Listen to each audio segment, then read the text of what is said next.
He mocked his assistant with a fake invite, but her stunning arrival left everyone speechless. "Hi, my beautiful family. It's your Mr. Peter, and if you're here for the first time, welcome home. This space was made for love, honesty, and healing. You're not just visiting, you're family now. Let me begin with a prayer. Quiet, deep, and full of love. May peace find you the moment you need it most. May your heart feel held, even if no one sees your tears. May joy return to you in little ways, a kind message, a sweet memory, a story that stays. You are not forgotten, you are not invisible, you are deeply needed, and forever loved. Now, my sweet family, please don't leave this story halfway. It was written with care, every moment meant to hold you, and today, I'll be honest.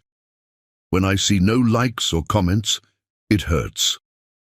I begin to wonder, have you grown tired of me? Maybe I'm too emotional, but it's only because I love you. I can't imagine this life without you, and maybe one day, if I'm no longer here, no one will tell you, Mr. Peter is gone. So while I'm here, I give you my heart. Please rate this story out of 10 in the comments. Don't stay silent. Your voice means the world to me. Like, comment, share it with someone you care about. Let the world feel what I feel, the strength and beauty of this family. Let's begin. With all my love, always. The sound of Jackson Rowland's Italian leather shoes against marble echoed through the 42nd floor of the Rowland Tower like gunshots, each step a declaration of power that made lesser mortals step aside. At 32, he commanded an empire worth $3 billion, and everyone in his path knew it. "Henderson, those quarterly reports better be on my desk in 10 minutes, or you'll be explaining to unemployment why you can't meet a deadline." Jackson barked into his phone, not bothering to slow his stride as he approached the executive suite.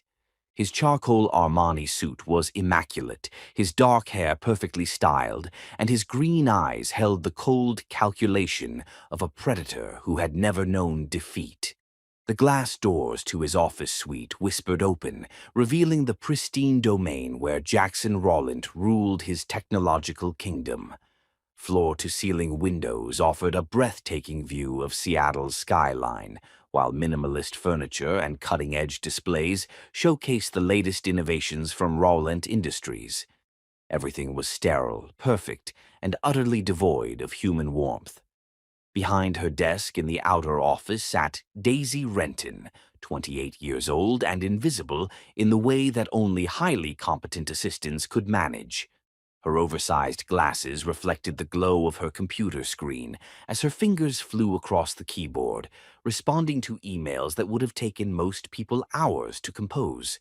Her conservative navy blazer and modest pencil skirt were chosen specifically to blend into the background, and her beautiful dark hair was pulled back in a severe bun that revealed nothing of her true allure.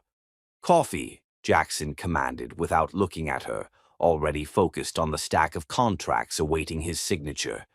"The real stuff, not that swill from the break room." "Already brewing, Mr. Rowland," Daisy replied in her professional tone, never lifting her eyes from her screen. "Your 10:30 with the Singapore team has been moved to 11:15 due to technical difficulties on their end.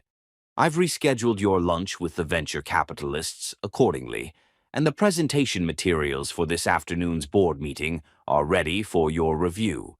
Jackson paused for a fraction of a second, mildly impressed despite himself, then continued into his office. This was their routine, polished by 2 years of working together. She anticipated his needs with an efficiency that bordered on telepathic, managed his impossible schedule with the precision of a Swiss timepiece, and somehow made his chaotic business empire run like clockwork. In return, he paid her well and largely pretended she didn't exist as anything more than a particularly sophisticated piece of office equipment. The morning progressed with its usual intensity. Jackson tore through 3 conference calls, eviscerated a marketing proposal that he deemed catastrophically stupid, and negotiated a hostile takeover that would net Rowland Industries another $100 million in annual revenue. Through it all, Daisy worked silently in the outer office, fielding calls, managing crises, and ensuring that Jackson's day proceeded without the slightest inconvenience. It was during his lunch break, while reviewing the latest quarterly projections, that disaster struck in the form of Nathaniel Cross and Williams Burke, two of his oldest business associates and current partners in a lucrative defense contract. "Jackson, you magnificent bastard," Nathaniel boomed as he strode into the office without announcement, his silver hair gleaming and his expensive suit doing little to hide his considerable gut. Williams followed close behind, tall and thin, with the predatory smile of a man who'd built his fortune on other people's misery. "Gentlemen," Jackson stood, extending his hand with the practiced ease of someone who'd been schmoozing since childhood. "To what do I owe this unexpected pleasure?" "The Pinnacle Awards Gala, of course," Williams said, settling into one of the leather chairs facing Jackson's desk. 3 weeks away, and the most important networking event of the year. I trust you've secured an appropriately stunning date?" Jackson's jaw tightened almost imperceptibly.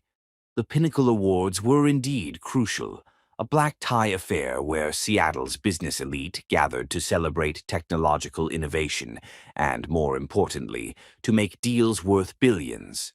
Last year, he'd attended with Miranda Castellanos, a supermodel whose beauty had been matched only by her complete lack of intellectual substance. The relationship had ended badly when she'd sold details of their private conversations to a gossip magazine. "I'm considering my options," Jackson replied smoothly, though internally he was cursing. In the chaos of recent business acquisitions, he'd completely forgotten about securing a date for the gala. Nathaniel chuckled, the sound unpleasant and knowing. "Ah, the eternal bachelor. You know, Williams and I were just discussing your romantic life, or rather, the lack thereof. It's becoming quite the topic of conversation in certain circles." "Is it now?"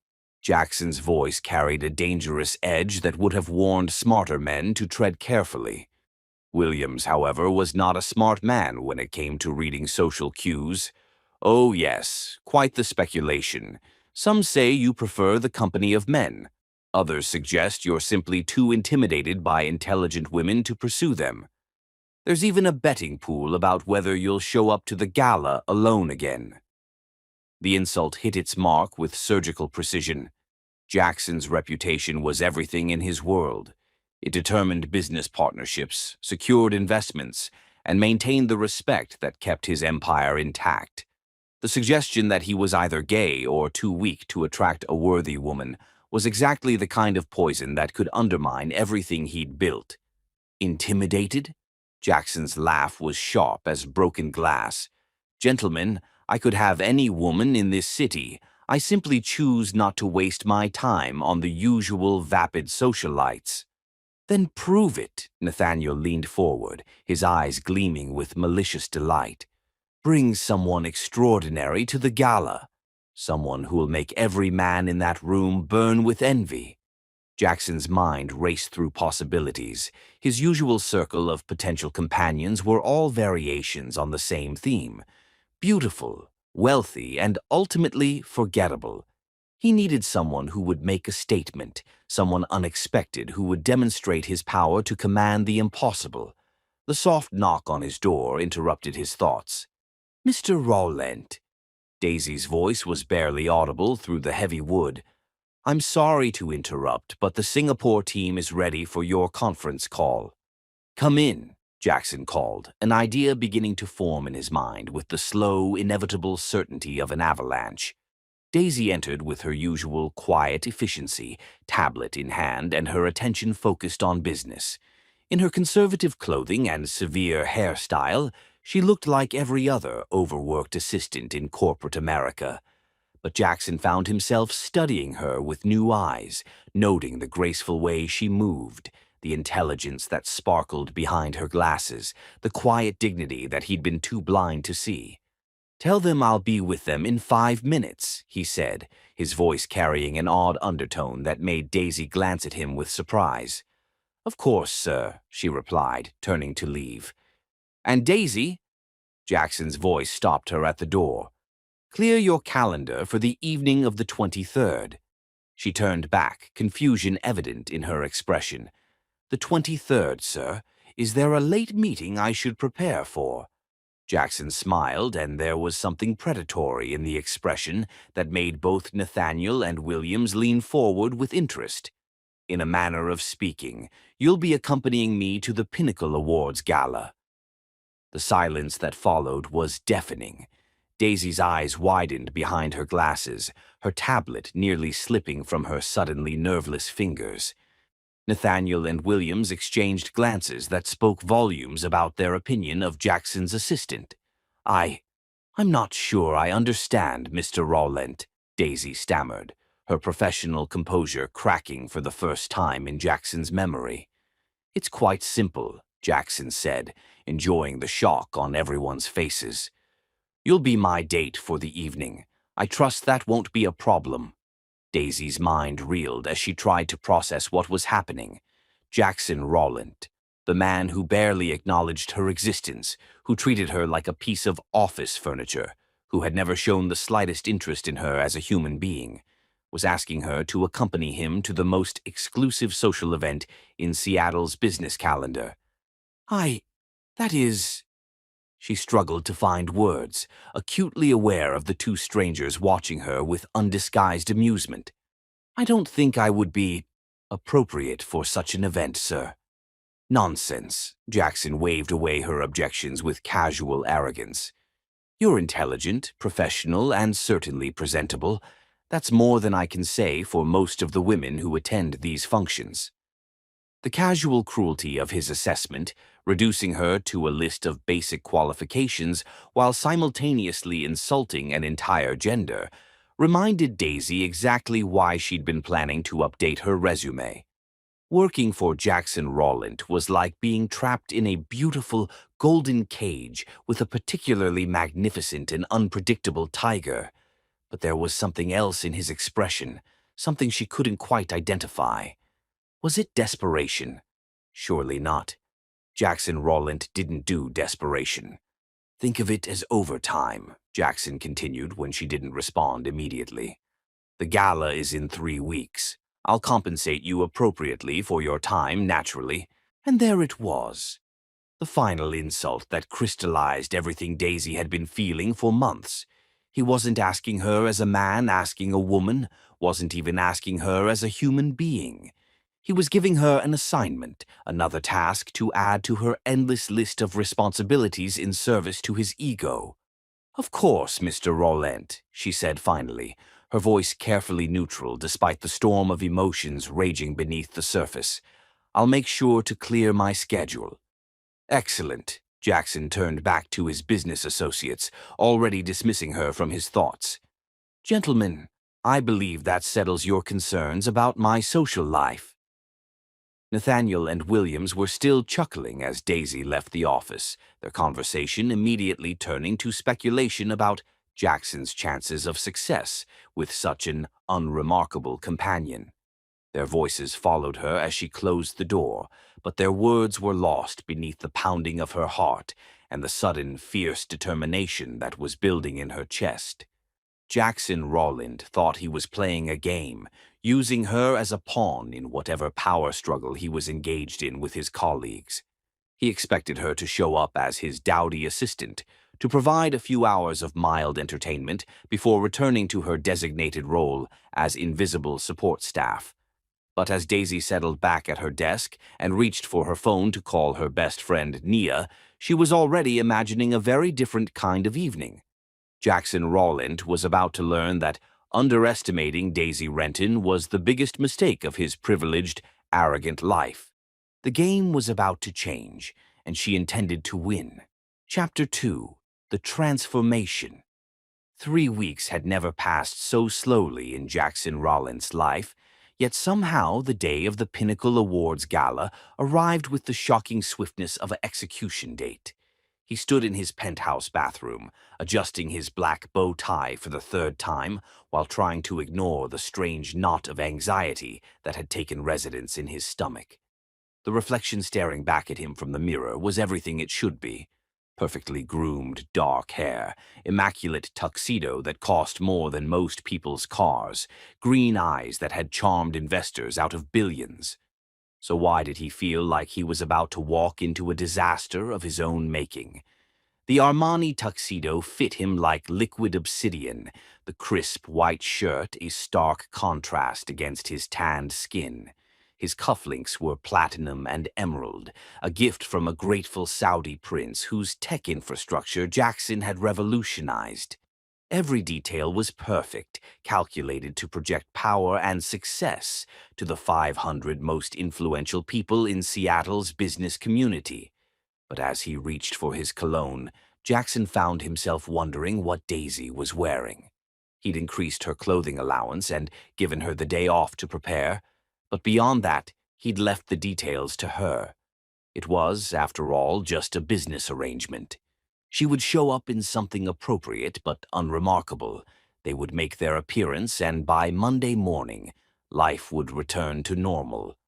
The doorbell of his penthouse chimed at exactly 7 o'clock, and Jackson checked his watch with approval. Whatever else could be said about Daisy, she was punctual to a fault. He strode across the marble floors of his living room, past the floor-to-ceiling windows that showcased Seattle's glittering skyline, and opened the door with a polite smile already in place. The smile died on his lips. The woman standing in his doorway bore no resemblance to the dowdy assistant who had worked outside his office for 2 years. Gone were the oversized glasses, replaced by contacts that revealed eyes the color of warm chocolate, almond-shaped and lined with subtle kohl that made them appear enormous and mysterious. Her hair, freed from its usual severe bun, cascaded over her shoulders in glossy waves that caught the light like black silk. But it was the dress that stopped Jackson's heart entirely. She wore a gown of midnight blue that seemed to have been poured over her curves like liquid starlight. The dress was elegant rather than revealing, with a high neckline that skimmed her throat and long sleeves that hugged her arms, but every line of it whispered of hidden sensuality. It fell to the floor in a pool of silk that rustled when she moved, and when she turned slightly to adjust her small clutch, Jackson caught a glimpse of the dress's only concession to drama, a deep V that plunged nearly to the small of her back, revealing skin like polished mahogany. "Good evening, Mr. Rowland," Daisy said, her voice carrying the same professional tone she used in the office, though there was something different underneath it now. Confidence, perhaps. Or maybe challenge. Jackson realized he'd been staring for an embarrassingly long time and forced his mouth to close. "Daisy," he managed, his voice rougher than he'd intended. "You look different." She smiled, and even that was transformed. Her usual careful professional expression had been replaced by something radiant and genuine that lit up her entire face. "Thank you.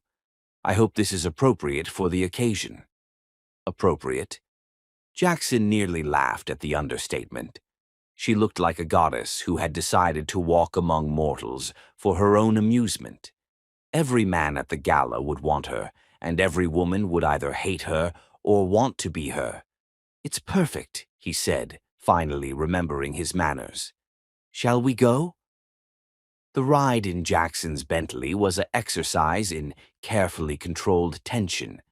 Daisy sat beside him in the leather seat, the silk of her dress whispering with every movement, her perfume, something sophisticated and intoxicating that he'd never smelled before, filling the confined space. Jackson found himself stealing glances at her profile, noting details he'd never bothered to observe before. The elegant line of her neck, the way her eyelashes cast shadows on her cheekbones, the graceful way her hands rested in her lap.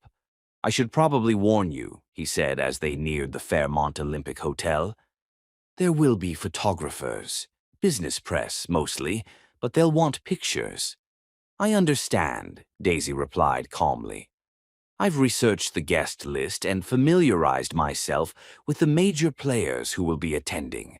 I assume you'll want me to be charming, but not too memorable, professional, but not boring. Jackson turned to look at her fully, surprised by her thoroughness. You researched the guest list? Of course. This is important for your business relationships, isn't it? I would hardly attend without proper preparation.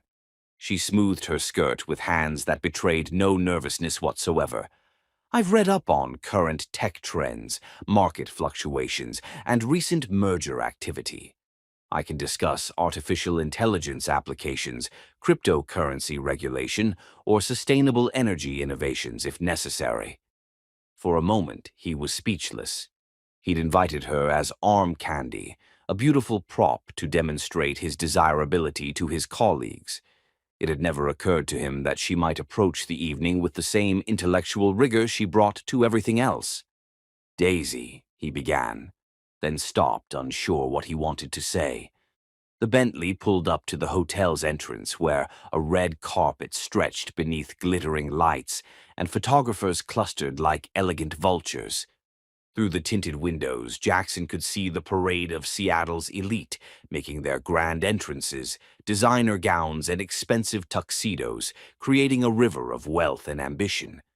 Mr. Rowland.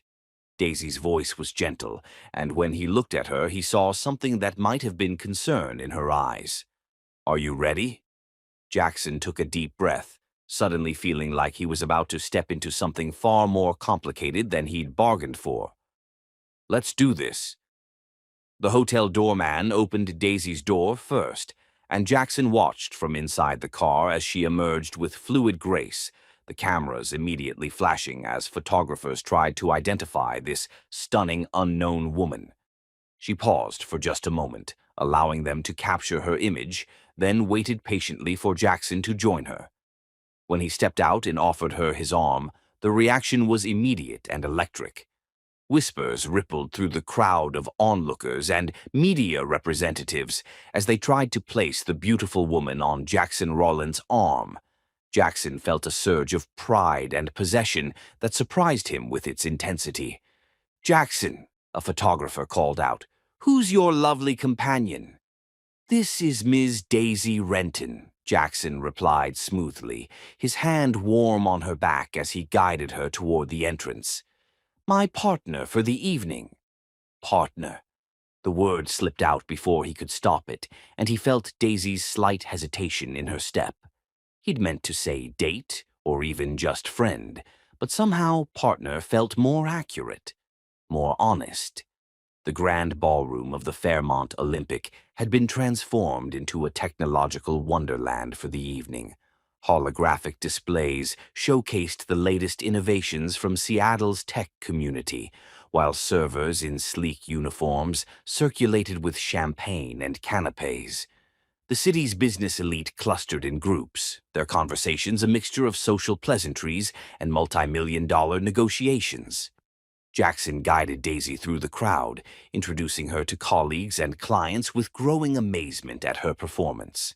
She was charming without being flirtatious, intelligent without being intimidating, and somehow managed to make each person feel as though they were the most interesting individual in the room. "Ms. Renton," Mayor Patricia Vaughn extended her hand with genuine warmth. "I understand you work in the technology sector."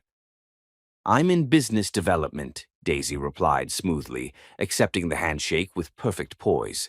"It's fascinating work, especially with all the innovations happening in sustainable tech right now. I imagine the city is exploring quite a few green energy initiatives." As Daisy and the mayor launched into an intelligent discussion about municipal renewable energy programs, Jackson found himself watching her with growing fascination. This wasn't the quiet, invisible assistant who managed his schedule and answered his phones. This was a woman of substance, wit, and undeniable charisma who had somehow been hiding in plain sight. "My God, Jackson," a familiar voice interrupted his thoughts. He turned to find Blake Ashworth approaching, his rival's pale blue eyes fixed hungrily on Daisy. "Where have you been hiding this absolute vision?" Blake was everything Jackson despised about their industry. Old money pretending to be new tech, inherited wealth masquerading as earned success. At 35, he ran Ashworth Digital with the casual arrogance of someone who had never faced real consequences for failure. He was also devastatingly handsome in a classical way that attracted women like moths to flame, and had been nursing a grudge against Jackson ever since losing a major government contract to Rawlent Industries the previous year. "Blake," Jackson's voice carried a warning edge, "I'd like you to meet Daisy Renton." Blake took Daisy's hand and brought it halfway to his lips in an old-fashioned gesture that made Jackson's jaw clench. "Ms. Renton, you are absolutely radiant. Would you honor me with a dance?" Daisy glanced at Jackson, and for a moment he saw something flicker in her expression. Was she asking permission, or was she testing him? "I'd be delighted," she said finally, allowing Blake to lead her onto the dance floor. Jackson watched as Blake pulled Daisy into his arms, his hands positioned with perfect propriety but his smile carrying unmistakable intent. They moved together beautifully, Daisy's grace evident in every step, her laugh carrying across the ballroom as Blake whispered something undoubtedly charming in her ear. For the first time in his adult life, Jackson Rawlent experienced pure, unadulterated jealousy. It hit him like a physical blow, stealing his breath and making his hands clench into fists. The sight of another man's hands on Daisy, another man making her smile, another man being the focus of her attention, it was unbearable. "She's quite lovely." Nathaniel Cross appeared at Jackson's elbow, his voice carrying smug satisfaction. "Though I have to say I'm surprised you chose someone so accessible. Usually your companions are a bit more exclusive." The insult was subtle but unmistakable. Nathaniel was suggesting that Daisy was somehow beneath Jackson's usual standards, that she was common rather than exceptional. The comment ignited something dangerous in Jackson's chest. "Careful, Nathaniel." Jackson's voice was deadly quiet. "You're talking about my date." On the dance floor, Blake was leaning closer to Daisy, his lips near her ear as he said something that made her throw back her head and laugh with genuine delight.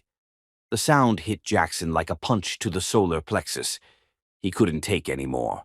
Jackson strode onto the dance floor with the single-minded determination of a man claiming what was his.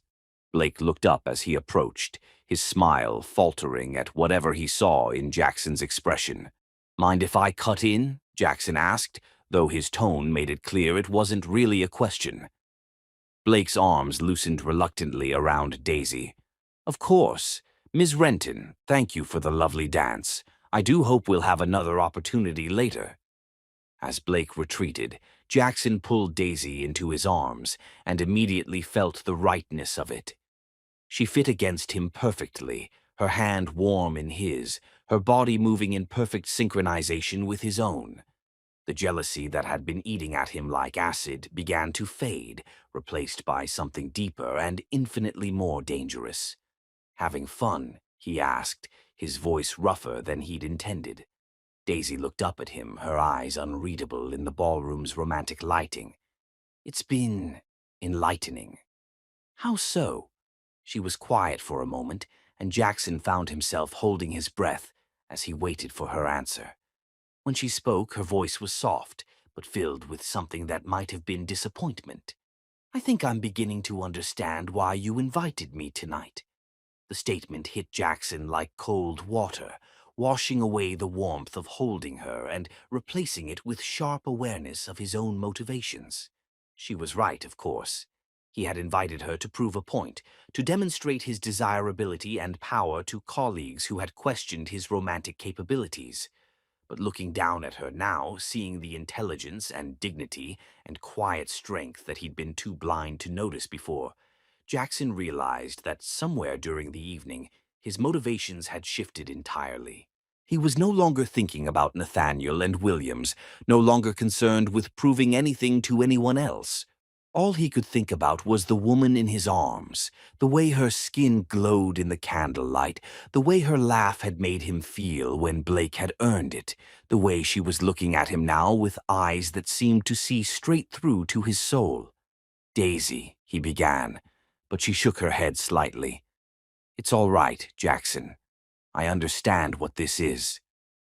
But as they continued to dance, as Jackson felt the warmth of her body against his and breathed in the intoxicating scent of her perfume, he realized that he didn't understand what this was at all. What had started as a calculated move in a game of corporate politics had become something else entirely, something that made his chest tight and his hands shake and his carefully ordered world tilt on its axis. The song ended, but Jackson didn't let her go. They stood there in the middle of the dance floor, surrounded by Seattle's elite, but aware only of each other, while something fundamental shifted between them. Jackson Rowland was falling, and for the first time in his life, he didn't know how to stop. Chapter 3. The Awakening. The rest of the Pinnacle Awards gala passed in a blur of champagne toasts, industry speeches, and carefully orchestrated networking, but Jackson Rowland was aware of nothing beyond the woman at his side.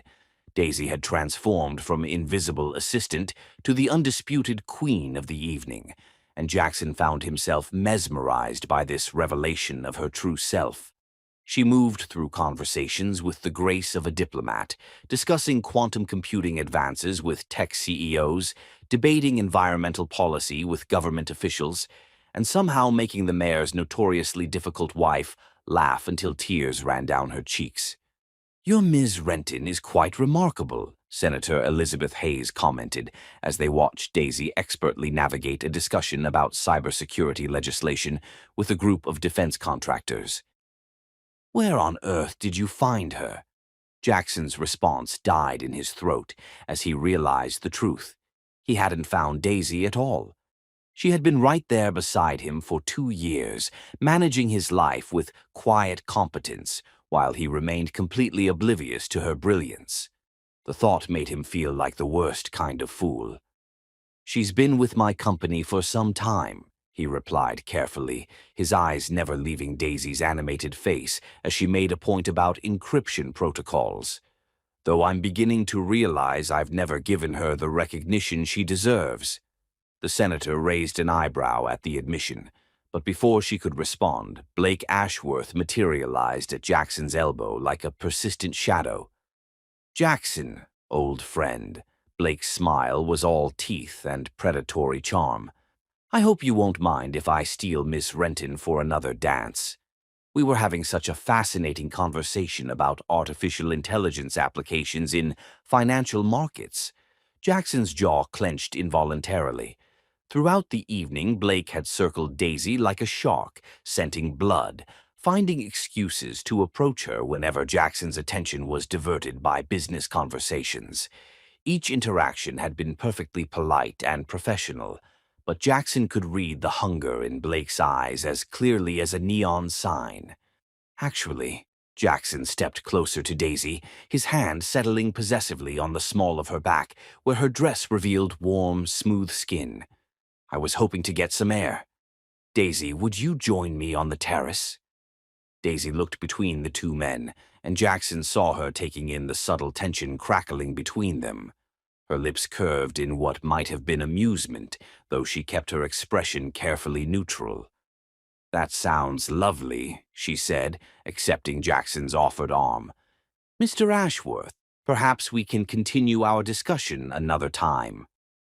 Blake's smile never wavered, but Jackson caught the flash of irritation in his pale eyes. "Of course, I'll look forward to it." The hotel's terrace overlooked Elliott Bay, where the lights of distant ferries moved across dark water like fallen stars. The November air was crisp but not unpleasant, carrying the salt scent of the Sound and the distant sound of traffic from the streets below. Most of the gala attendees had remained inside where it was warm, leaving Jackson and Daisy virtually alone among the elegant outdoor furniture and carefully maintained garden spaces. Beautiful night, Daisy commented, moving to the stone railing that bordered the terrace. The city lights reflected in her dark eyes, and the breeze stirred her hair in a way that made Jackson's chest tight. Yes, he agreed, though he wasn't looking at the view. Daisy, I owe you an apology. She turned to face him, surprise flickering across her features. For what? Jackson struggled to find words for the realization that had been building throughout the evening. For not seeing you. For treating you like office furniture instead of recognizing the extraordinary woman you are. A shadow crossed Daisy's face, and she looked away from him, back toward the sparkling cityscape. Is that what this evening has been about? You finally noticing that your assistant cleans up well? The question stung because it was partially true, but Jackson realized that his motivations had evolved far beyond his original shallow intentions. It started that way, he admitted with painful honesty. When Nathaniel and Williams questioned my ability to attract an exceptional woman, inviting you seemed like an easy way to prove them wrong. Daisy's shoulders stiffened, and Jackson saw hurt flash across her expression before she carefully schooled her features back to neutrality. I see. Well, I hope I've been an adequate prop for your ego tonight. Damn it, no. Jackson moved closer, his voice urgent. That's not what I mean. Yes, I invited you to make a point, but Daisy, watching you tonight, seeing how brilliant and gracious and captivating you are, I realize I've been a blind idiot for 2 years. She laughed, but there was no humor in the sound. Jackson, you don't have to flatter me. I understand exactly what this is. You needed a presentable woman for an important business function, and I happened to be convenient. I dressed the part, played my role, and tomorrow we'll go back to our normal professional relationship where you bark orders and I follow them. The casual dismissal of what he was feeling hit Jackson like a physical blow. He reached out without thinking, his hands settling gently on her bare shoulders, feeling the warmth of her skin beneath his palms. Look at me, he said softly, and after a moment's hesitation, she did. I'm not flattering you. I'm trying to apologize for being too arrogant and stupid to see what was right in front of me. You're not convenient, Daisy. You're extraordinary. Something flickered in her eyes. Hope, perhaps, or maybe just confusion. Jackson, Blake Ashworth isn't wrong to pursue you, Jackson continued, his thumbs unconsciously stroking along her collarbones. Any man would be a fool not to see how remarkable you are, but the thought of him touching you, making you laugh, being the one who gets to see you smile, it's driving me insane. Daisy's breath caught, and Jackson felt the slight tremor that ran through her body at his words. You're jealous? Completely, he admitted with a self-deprecating laugh. Irrationally, possessively jealous in a way I've never experienced before. When I saw you dancing with him, laughing at his jokes, I wanted to throw him off the terrace. A smile tugged at the corners of Daisy's mouth, despite her obvious efforts to maintain her composure. That would have caused quite a scandal. Worth it, Jackson said immediately, and meant it. Daisy, I know I have no right to ask this after the way I've treated you, but please, don't write this off as just business. Don't write me off. She studied his face in the soft light from the ballroom, searching for something Jackson desperately hoped she would find. What are you asking me? Jackson realized he was standing at a crossroads that would define the rest of his life. He could retreat now, maintain the professional distance that had defined their relationship, and pretend this evening had been nothing more than a successful business arrangement. Or he could step forward into unknown territory and risk everything he thought he understood about himself. I'm asking for a chance, he said finally. A real chance, not as your boss or as someone who needs arm candy for corporate events, but as a man who's realized he's been falling for his assistant and was too much of an arrogant ass to recognize it. Daisy's eyes widened, and for a moment, Jackson saw his own vulnerability reflected back at him. Then her expression softened into something that made his heart race. "Jackson," she whispered, and the way she said his name, not Mr. Rowland, not Sir, but his actual name spoken with warmth and possibility, made him feel like he could conquer the world. He leaned closer, drawn by forces beyond his control, and saw her eyelashes flutter as she tilted her face up toward his. The space between them seemed charged with electricity, heavy with 2 years of unspoken tension, and the revelation of feelings neither had acknowledged until tonight. Jackson's hand moved to cup her face, his thumb tracing the elegant line of her cheekbone. "Tell me to stop," he murmured, giving her one last chance to preserve the boundaries between them. Instead, Daisy rose on her tiptoes, closing the remaining distance between them with decision that took his breath away. Their first kiss was soft, tentative, a question asked and answered in the space of a heartbeat. Then Jackson's arms came around her, pulling her closer, and the kiss deepened into something that spoke of desperate longing and newfound understanding. Daisy's hands fisted in the lapels of his tuxedo, anchoring herself as the world tilted around them. When they finally broke apart, both breathing hard, Jackson rested his forehead against hers and tried to make sense of the emotions coursing through him. "Daisy," he began, but she placed a finger against his lips. "Don't," she said softly. "Don't say anything that will make this complicated. Not tonight." Jackson caught her hand, pressing a kiss to her palm that made her shiver. "It's already complicated." "I know." She pulled back slightly, studying his face with eyes that held a mixture of hope and wariness. "Jackson, I need you to understand something.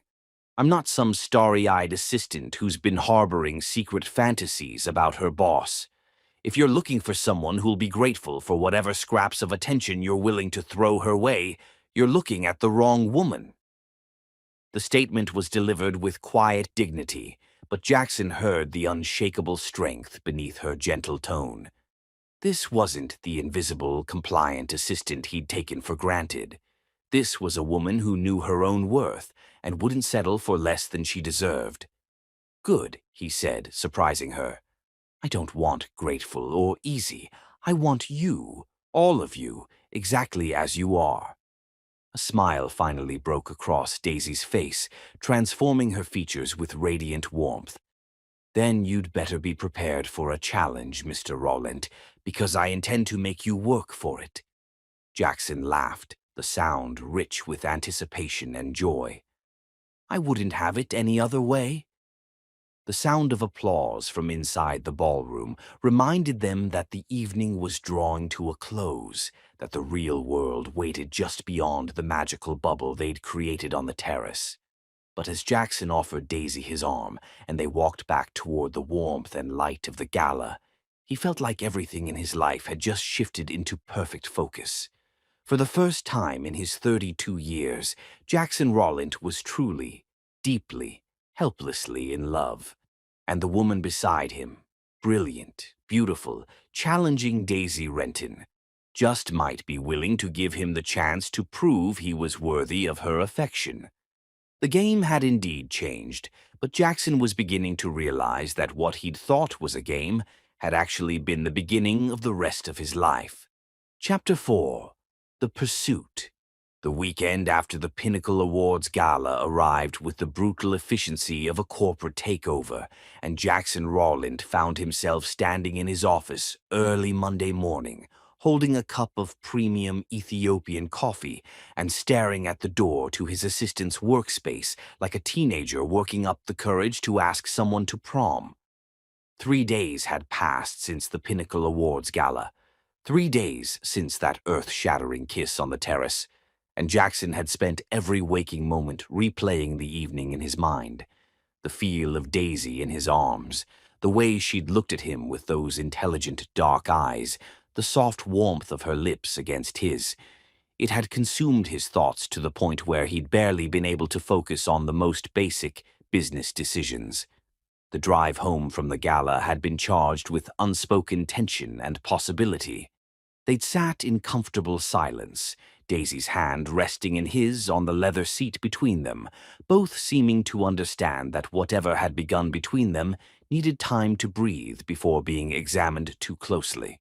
When he'd walked her to her apartment door, the goodnight kiss had been sweet and restrained, but it had left Jackson lying awake until dawn, burning with want and something deeper that he was only beginning to recognize. Now, as he waited for Daisy to arrive for their first day back in the office, Jackson felt like he was about to take the most important meeting of his life. The soft chime of the elevator preceded her entrance by exactly 30 seconds. Jackson had learned her patterns well enough to know that she always took precisely that long to walk from the elevator to their suite. But when the outer office door opened and Daisy stepped inside, Jackson's carefully prepared speech died in his throat. She was back in her professional armor, the conservative navy suit, the sensible low heels, the severe bun that tamed her glorious hair into submission. Only the subtle confidence in her bearing and the way she met his gaze directly, instead of deferentially, indicated that anything had changed between them. "Good morning, Mr. Rowland," she said in her perfectly professional tone, settling behind her desk with practiced efficiency. "Your 8 a.m. with the Korean delegation has been moved to 8:30 due to traffic delays from the airport. I've rescheduled your other meetings accordingly, and the Patterson contract is ready for your review. Mr. Rowland." After everything that had passed between them, she was back to the formal address that reminded him of the professional boundary he'd spent 2 years maintaining with ruthless efficiency. Jackson felt something cold settle in his stomach as he wondered if Daisy had decided to pretend the gala had never happened. "Daisy," he said carefully, then caught himself. In the office, she had always been Ms. Renton, but after holding her in his arms, after kissing her until they were both breathless, the formal address felt like a betrayal of what had grown between them. She looked up from her computer screen, one elegant eyebrow raised in inquiry. "Yes, sir?" Jackson studied her face, searching for some sign of the woman who had smiled at him under the stars, who had challenged him to work for her affection, who had kissed him with a passion that had rearranged his understanding of what was possible between two people. But Daisy's expression remained politely professional, giving nothing away. "I was hoping we could discuss what happened at the gala," he said finally, his voice carrying more uncertainty than he was comfortable with. "Of course," Daisy replied smoothly. "I believe the evening was quite successful from a business perspective. You made several valuable connections, and the preliminary feedback I've received suggests that your presence with a sophisticated companion helped solidify your reputation among your peers." The clinical assessment of their evening together hit Jackson like a slap. Sophisticated companion, as if she were nothing more than a hired escort who had performed her duties adequately. "That's not what I meant," Jackson said, his voice sharpening with frustration. "I'm aware of what you meant." Daisy's tone remained perfectly level, but Jackson caught a flicker of something. Hurt, wariness, in her eyes. "However, I think it would be best if we maintained our professional relationship. What happened at the gala was pleasant, but it would be inappropriate to let personal feelings interfere with our work environment." Pleasant. Jackson felt his temper spike at the dismissive word. What had happened between them had been earth-shattering, life-changing, the beginning of something he'd never experienced before. And she was calling it pleasant. "Is that what you really want?" he asked, moving closer to her desk. "To pretend that nothing happened between us?" Daisy's fingers stilled on her keyboard, and for a moment Jackson saw her careful composure crack. When she looked up at him, her eyes held a vulnerability that made his chest ache. "What I want," she said quietly, "and what's realistic are two very different things. You're Jackson Rowland. You date supermodels and socialites, women who move in your world naturally. I'm your assistant who had one magical evening playing dress-up. Let's not complicate things by pretending it was anything more." The words were like a knife to Jackson's heart, not because they were cruel, but because they revealed how little Daisy believed in her own worth, How little she believed in his capacity to see beyond the shallow expectations his past behavior had created. "You're wrong," he said fiercely, "about all of it, but especially about yourself." Before Daisy could respond, the office door burst open, and Nathaniel Cross strode in with his usual lack of regard for boundaries or appointments. "Jackson, my boy," Nathaniel boomed, his voice carrying the satisfaction of a man who believed he'd been proven right. "Heard through the grapevine that your little performance at the gala was quite the success. Managed to fool everyone into thinking you could actually attract a quality woman." Jackson's hands clenched into fists at the insult, but before he could respond, Nathaniel had turned his attention to Daisy, with the predatory interest of a man who enjoyed exercising power over those he considered beneath him. "Miss Renton, isn't it? I must say you cleaned up remarkably well for the evening, though I imagine it must have been quite overwhelming being thrust into such elevated company." Daisy's spine straightened, and Jackson saw steel flash in her eyes. "Not at all, Mr. Cross. I found the conversation quite stimulating. Your wife's insights into art acquisition were particularly enlightening." Nathaniel's smile faltered slightly at the smooth deflection, but he recovered quickly. "Yes, well, I'm sure it was all very educational for you. Still, I hope you don't harbor any illusions about your little Cinderella moment. Jackson's tastes tend to run toward more sophisticated women in the long term." The insult was delivered with surgical precision, designed to wound while maintaining plausible deniability. Jackson saw Daisy flinch almost imperceptibly, and something dark and dangerous unfurled in his chest. "Get out!" Jackson's voice was deadly quiet, but it carried enough menace to make Nathaniel step back. "I beg your pardon? I said get out of my office. Now, before I have security escort you out and make sure everyone in this building knows exactly what kind of man you are." Nathaniel's face flushed red with indignation. "Jackson, surely you're not going to let your little dalliance with the help cloud your judgment about important business relationships." "One more word," Jackson interrupted, his voice carrying the promise of violence, "and you'll be explaining to your investors why Rawlent Industries just canceled every contract we have with your company. Get out." The threat hit its mark. Nathaniel's company depended heavily on the lucrative contracts with Rawlent Industries, and losing them would be catastrophic. After a moment of sputtering outrage, he turned and stalked out of the office, slamming the door behind him with enough force to rattle the windows. In the silence that followed, Jackson turned to find Daisy staring at him with wide eyes, something like wonder mixed with confusion in her expression. "You didn't have to do that," she said softly. "Yes, I did."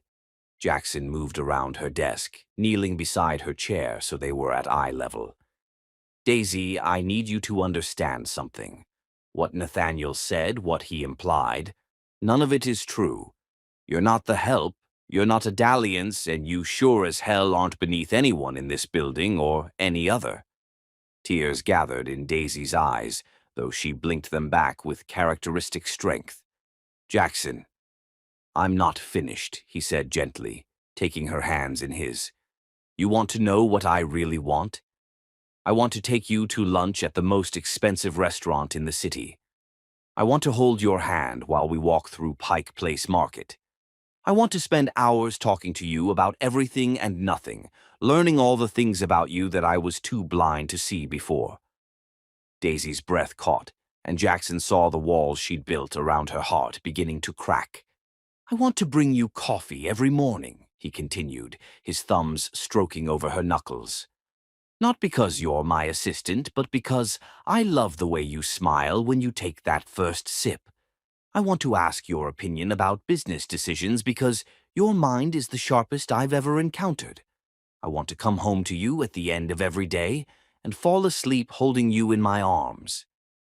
A single tear escaped to track down Daisy's cheek, and Jackson reached up to catch it with gentle fingers. "But mostly," he whispered, "I want you to believe that you deserve all of that, and more. Because you do, Daisy. You deserve everything.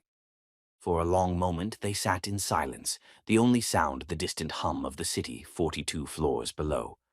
Then Daisy smiled, really smiled, with the radiance that had taken his breath away at the gala. "Lunch sounds nice," she said quietly, "though I should probably warn you that I have very strong opinions about seafood preparation." Jackson laughed, the sound rich with relief and joy. "I wouldn't expect anything less. But first, I believe I owe you a proper cup of coffee." As he stood to fulfill that promise, Jackson caught sight of the city skyline through his office windows. Seattle stretched out before them in all its rain-washed glory, full of possibility and promise. And for the first time in his life, Jackson Rowland felt like he was exactly where he belonged, pursuing the most remarkable woman he'd ever met, ready to prove that he was worthy of her love. The chase was on, and Jackson intended to win not through grand gestures or expensive gifts, but by showing Daisy every day that she was the most precious thing in his world. Chapter 5. The Revelation. The emergency that shattered Jackson. Rowland's carefully ordered world arrived at 11:47 p.m. on a Wednesday night in the form of a phone call that would have destroyed most companies and bankrupted lesser men. Jackson had been lying in bed in his penthouse, staring at the ceiling and thinking about Daisy, something that had become his primary occupation over the past 3 weeks. Their relationship had evolved into something beautiful and terrifying, a careful dance of professional boundaries and personal intimacy that left him constantly off balance and more alive than he'd ever felt. They'd had lunch at that expensive restaurant, where Daisy had indeed expressed strong opinions about the chef's heavy-handed approach to salmon preparation. They'd walked through Pike Place Market, her hand warm in his as she'd pointed out her favorite vendors, and convinced him to try a dozen different samples of artisanal honey. They'd spent hours in his office after business hours, ostensibly reviewing quarterly reports, but actually talking about everything from her childhood in New Orleans to his complicated relationship with his late father. But they'd been careful, so careful, to maintain propriety during business hours.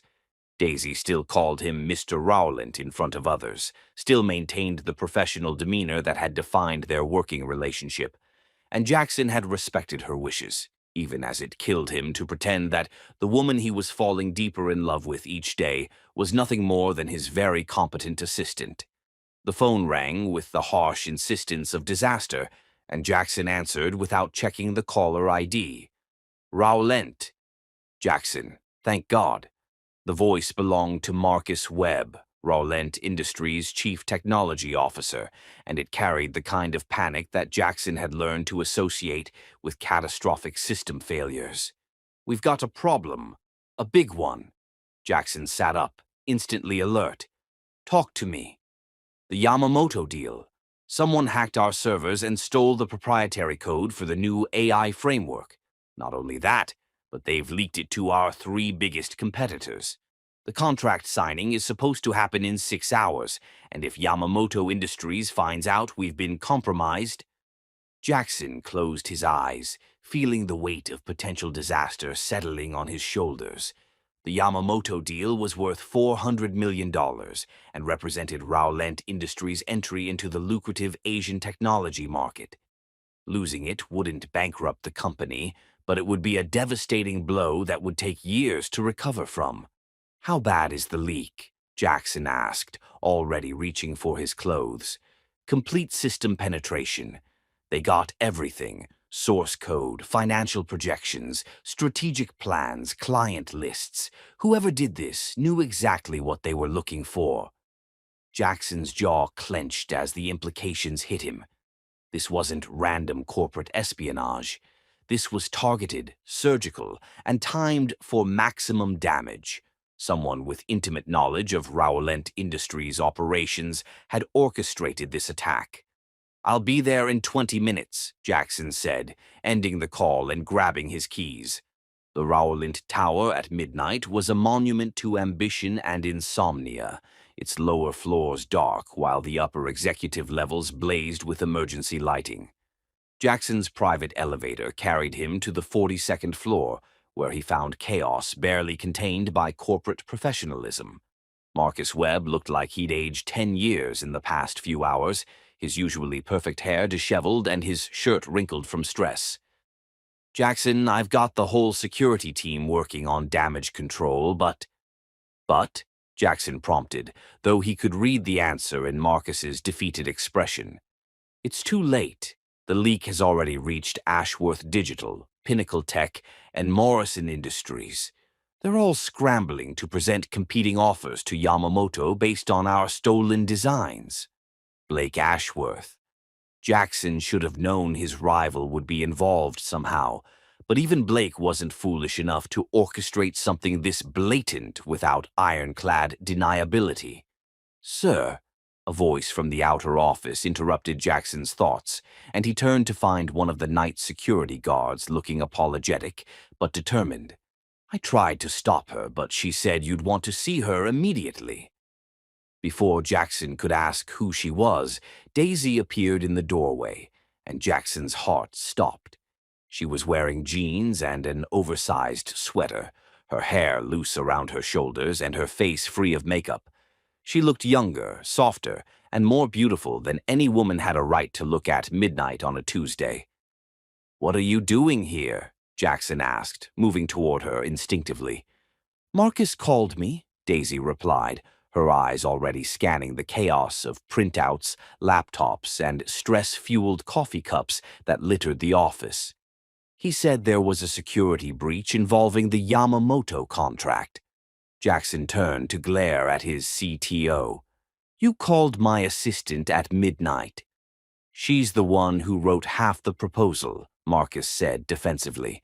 "And she knows our security protocols better than anyone except the IT department.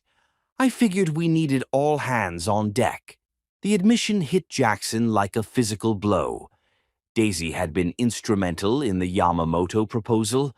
He'd known she was brilliant, had watched her handle complex negotiations and strategic planning with remarkable skill, but somehow he'd never connected her daily contributions to the larger victories he'd been claiming credit for.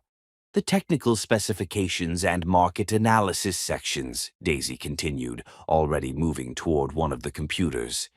"You handled the financial negotiations and executive presentations." Jackson felt like the floor had dropped out from under him. For months he'd been taking credit for a proposal that Daisy had largely created. Not only had he been blind to her personal worth, but he'd been professionally exploiting her genius without even realizing it. "Daisy," he began, but she was already deep in concentration, her fingers flying over the keyboard as she pulled up files and cross-referenced security logs. "The breach originated from an internal access point," she announced after several minutes of intense focus. "Someone with high-level clearance uploaded a Trojan virus that created a backdoor into our most secure servers." "That's impossible," Marcus protested. "Only 5 people have access to those systems." Daisy's face was grim as she continued typing. 6 people, actually. You, Jackson, myself, Director Thompson from Legal, CFO Patricia Wells, and Blake Ashworth. The silence that followed was deafening. Blake Ashworth had been granted temporary access to certain Rawlent Industries systems as part of a joint venture proposal that had ultimately been abandoned. The access should have been revoked months ago, but in the chaos of rapid corporate expansion, it had apparently slipped through the cracks. "That son of a bitch," Jackson breathed, his hands clenching into fists. "He's been planning this for months." "There's more," Daisy said quietly, her voice carrying a note that made Jackson's blood run cold. "The breach happened at 3:17 a.m. on Monday, but the file access logs show that someone downloaded the complete Yamamoto proposal at 11:43 p.m. on Sunday night." Jackson felt the implications hit him like a freight train. "Monday night was when we had dinner at Castelli's. We were together until almost midnight." "Which means," Daisy's voice was barely above a whisper, "that whoever did this knew exactly when you would be out of the office and unable to respond to security alerts. The accusation hung in the air like poison gas. Everyone in the room was looking at Daisy now, and Jackson could see the suspicion dawning in their faces. She was the only one who had known about his dinner plans. She was the only one who had been alone in the office that night after he left. "You think I did this?" Daisy's voice was steady, but Jackson could see the hurt and betrayal in her eyes as she looked around the room. "Well," Marcus said carefully, "you did have access to everything they stole, and you've been close to Jackson lately. Maybe Blake offered you something we couldn't match." "That's enough," Jackson's voice cut through the speculation like a blade. "Daisy didn't do this." "Jackson," Marcus said gently, "I know you care about her, but we have to consider all possibilities. The evidence is circumstantial bullshit," Jackson snapped. "Daisy has been working 18-hour days for 2 years making this company successful. She saved us more money and prevented more disasters than any of you could even calculate. The idea that she would sabotage everything she's built is absurd." But even as he defended her, Jackson could see doubt creeping into the faces around him. The timing was suspicious, the access undeniable, and Daisy's recent relationship with Jackson provided potential motive for those inclined to conspiracy theories. "I need to call my contact at Yamamoto Industries," Daisy said quietly, moving away from the computer. "If we're going to salvage this deal, we need to get ahead of the story." "No," Marcus stepped in front of her. "I think it would be better if you stayed away from client communications until we sort this out." The insult was subtle but unmistakable. Marcus was treating Daisy like a suspect, and the rest of the team was following his lead. Jackson felt rage building in his chest, but before he could respond, Daisy spoke with quiet dignity. "Of course, I understand." She turned to Jackson, and the hurt in her eyes made his heart break. "I'll be at my desk if you need anything else." As Daisy walked out of the office, her spine straight and her head held high, despite the suspicion surrounding her, Jackson felt something fundamental shift inside him. The woman he loved was being treated like a criminal by people who owed their success to her brilliance, and he was the only one who seemed to see the injustice of it. "Get back to work," Jackson told the room at large. "All of you. Find out how Blake got access to our systems and build me a timeline of exactly what was stolen and when." As the team dispersed to their various tasks, Jackson followed Daisy to her desk in the outer office. She was sitting in her chair, staring at her dark computer screen with an expression of profound sadness. "They think I betrayed you," she said without looking up. Jackson knelt beside her chair, taking her hands in his, just as he had weeks ago when he'd first tried to show her how much she meant to him. "I don't care what they think. I know who you are. Do you?" Daisy's eyes met his, and Jackson saw vulnerability there that made his chest ache. "Because right now I feel like I don't know anything anymore. I feel like I've been living in a dream where I was more than just your assistant, where what we had was real and important and worth fighting for." "It is real," Jackson said fiercely. "What we have is the most real thing in my life." Daisy smiled sadly. "Then why does it feel like it's falling apart?" Jackson didn't have an answer for that, so instead, he did the only thing he could. He pulled her into his arms and held her while the city slept around them, and the crisis that would define their future continued to unfold. Whatever happened next, whatever damage Blake Ashworth's sabotage ultimately caused, Jackson knew one thing with absolute certainty. He would protect Daisy Renton with everything he had, even if it cost him his company and his reputation. Because somewhere between the first cup of coffee he'd brought her and this moment of quiet desperation in his office at 2 a.m., Daisy had stopped being his assistant and become his heart. And Jackson Rawlent would be damned if he'd let anyone destroy that without a fight. Chapter 6. The First Kiss. 2 weeks after the Yamamoto crisis had been resolved, salvaged through Daisy's brilliant damage control and Jackson's ruthless legal maneuvering against Blake Ashworth, Jackson found himself staring out the window of a luxury SUV as it wound through the rolling hills of Napa Valley, wondering how he'd let himself be talked into a corporate retreat. The team needs this, Daisy had argued when she'd presented the proposal for a weekend getaway designed to rebuild morale and trust after the security breach. Everyone's been working around the clock. Tensions are high, and, frankly, some people still have doubts about what really happened that night. She hadn't said that some people still suspected her of corporate espionage, but Jackson had heard it in the careful neutrality of her tone. The official investigation had cleared her completely. Security footage and digital forensics had proven that Blake Ashworth had indeed orchestrated the attack using his overlooked system access. But workplace rumors were harder to kill than cockroaches, and Jackson knew that Daisy still felt the sting of her colleagues' suspicion. Now, as their convoy of vehicles approached the Auberge du Soleil resort, Jackson caught sight of Daisy in the passenger seat of the lead car through the windshield. She was laughing at something their CFO had said, her face animated with genuine joy for the first time in weeks. The sight made his chest tight with emotions he was still learning to name. The resort was everything Jackson had expected from Daisy's impeccable planning.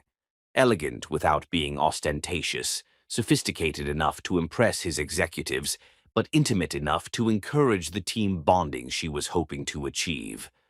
Their suites were scattered throughout the property, connected by winding paths through olive groves and lavender fields that perfumed the October air.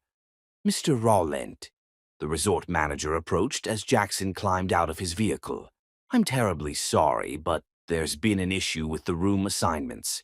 We had a last-minute cancellation from another corporate group, and their suite had a plumbing emergency. We're one room short for your party." Jackson felt his jaw clench. Trust a luxury resort to have plumbing problems when he needed everything to go smoothly. What are our options? "Well, we do have one solution," the manager said carefully. "Our vintage suite has 2 bedrooms with a shared living area. It's quite spacious, and the accommodations are our finest. If 2 members of your party wouldn't mind sharing the common space." Before Jackson could respond, Daisy appeared at his elbow, having overheard the conversation. "That would be fine," she said with professional efficiency. "Mr. Rowland and I can share the suite. We often work late on business matters, so the shared space would actually be convenient." The casual way she'd volunteered to share accommodations with him sent heat shooting through Jackson's veins, though her tone suggested she viewed it as nothing more than a practical business arrangement, which, he reminded himself, was exactly how he should be viewing it as well. "Perfect," the manager beamed with relief. "I'll have your luggage sent up immediately."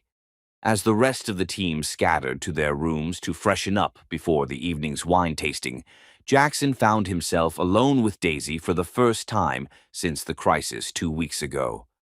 Their relationship had been carefully professional since then, both of them seemingly determined to prove that their personal feelings wouldn't interfere with business operations. "You don't have to do this," Jackson said as they walked toward their suite. "I can sleep in the living room, or we can ask someone else to share accommodations." Daisy glanced at him with amusement. "Jackson, we're both adults. I think we can manage to share a suite for 2 nights without the world ending." The vintage suite was, as promised, spectacular. Floor-to-ceiling windows overlooked the valley, where rolling hills covered in autumn vines stretched toward distant mountains. The living area was appointed with comfortable leather furniture and a stone fireplace, while French doors opened onto a private terrace complete with a hot tub that steamed invitingly in the evening air. "This is beautiful," Daisy breathed, moving to the windows to take in the view. The setting sun painted the valley in shades of gold and amber, and the light turned her skin luminous. Jackson watched her instead of the scenery, noting the way the light caught in her hair and the graceful curve of her neck as she tilted her head to see the mountains in the distance. Beautiful, he agreed, though he wasn't talking about the landscape.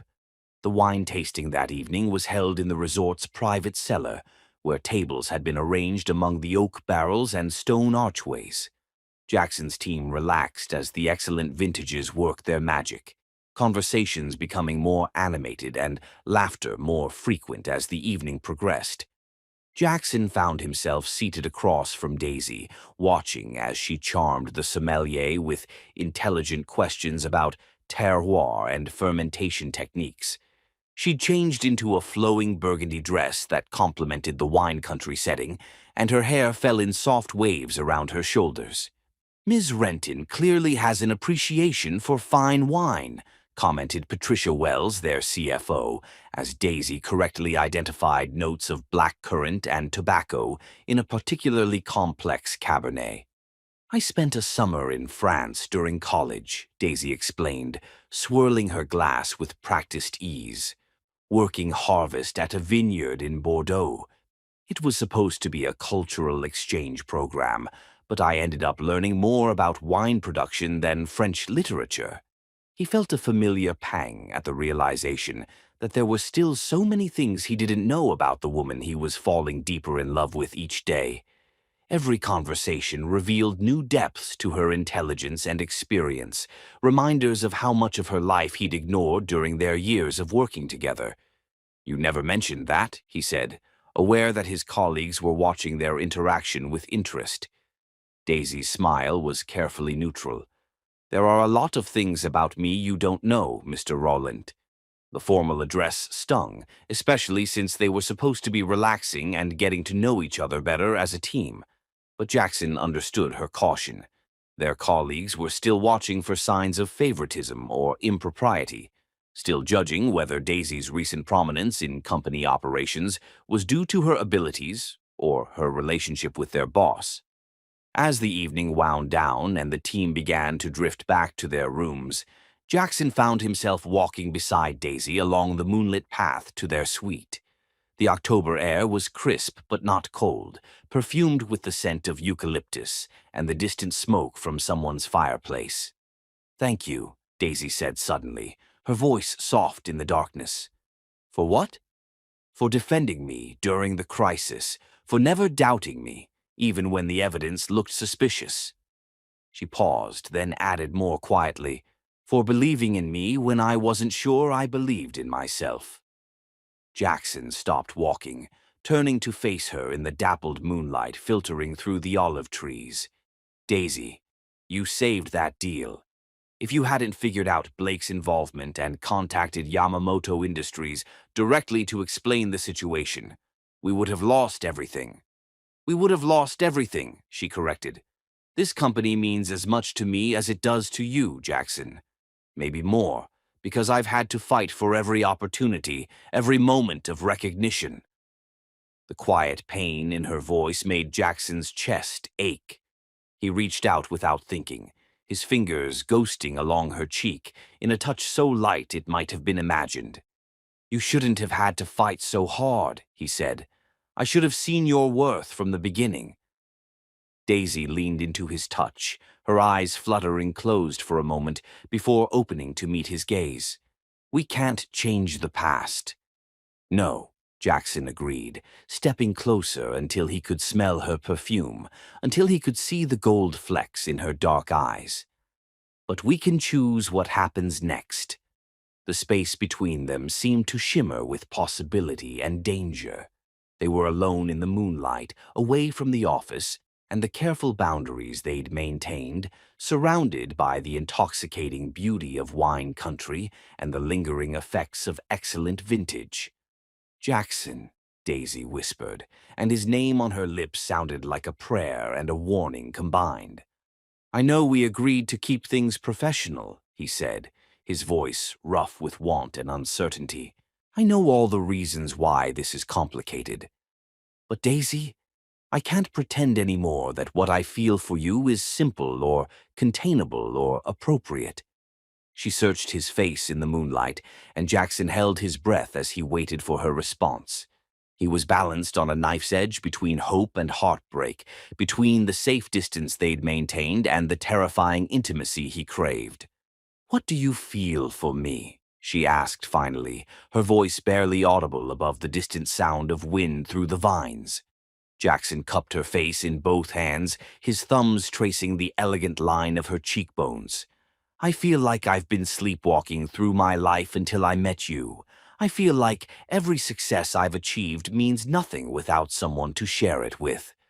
I feel like you've become the center of my world without me even noticing it happening." Tears gathered in Daisy's eyes, though she didn't let them fall.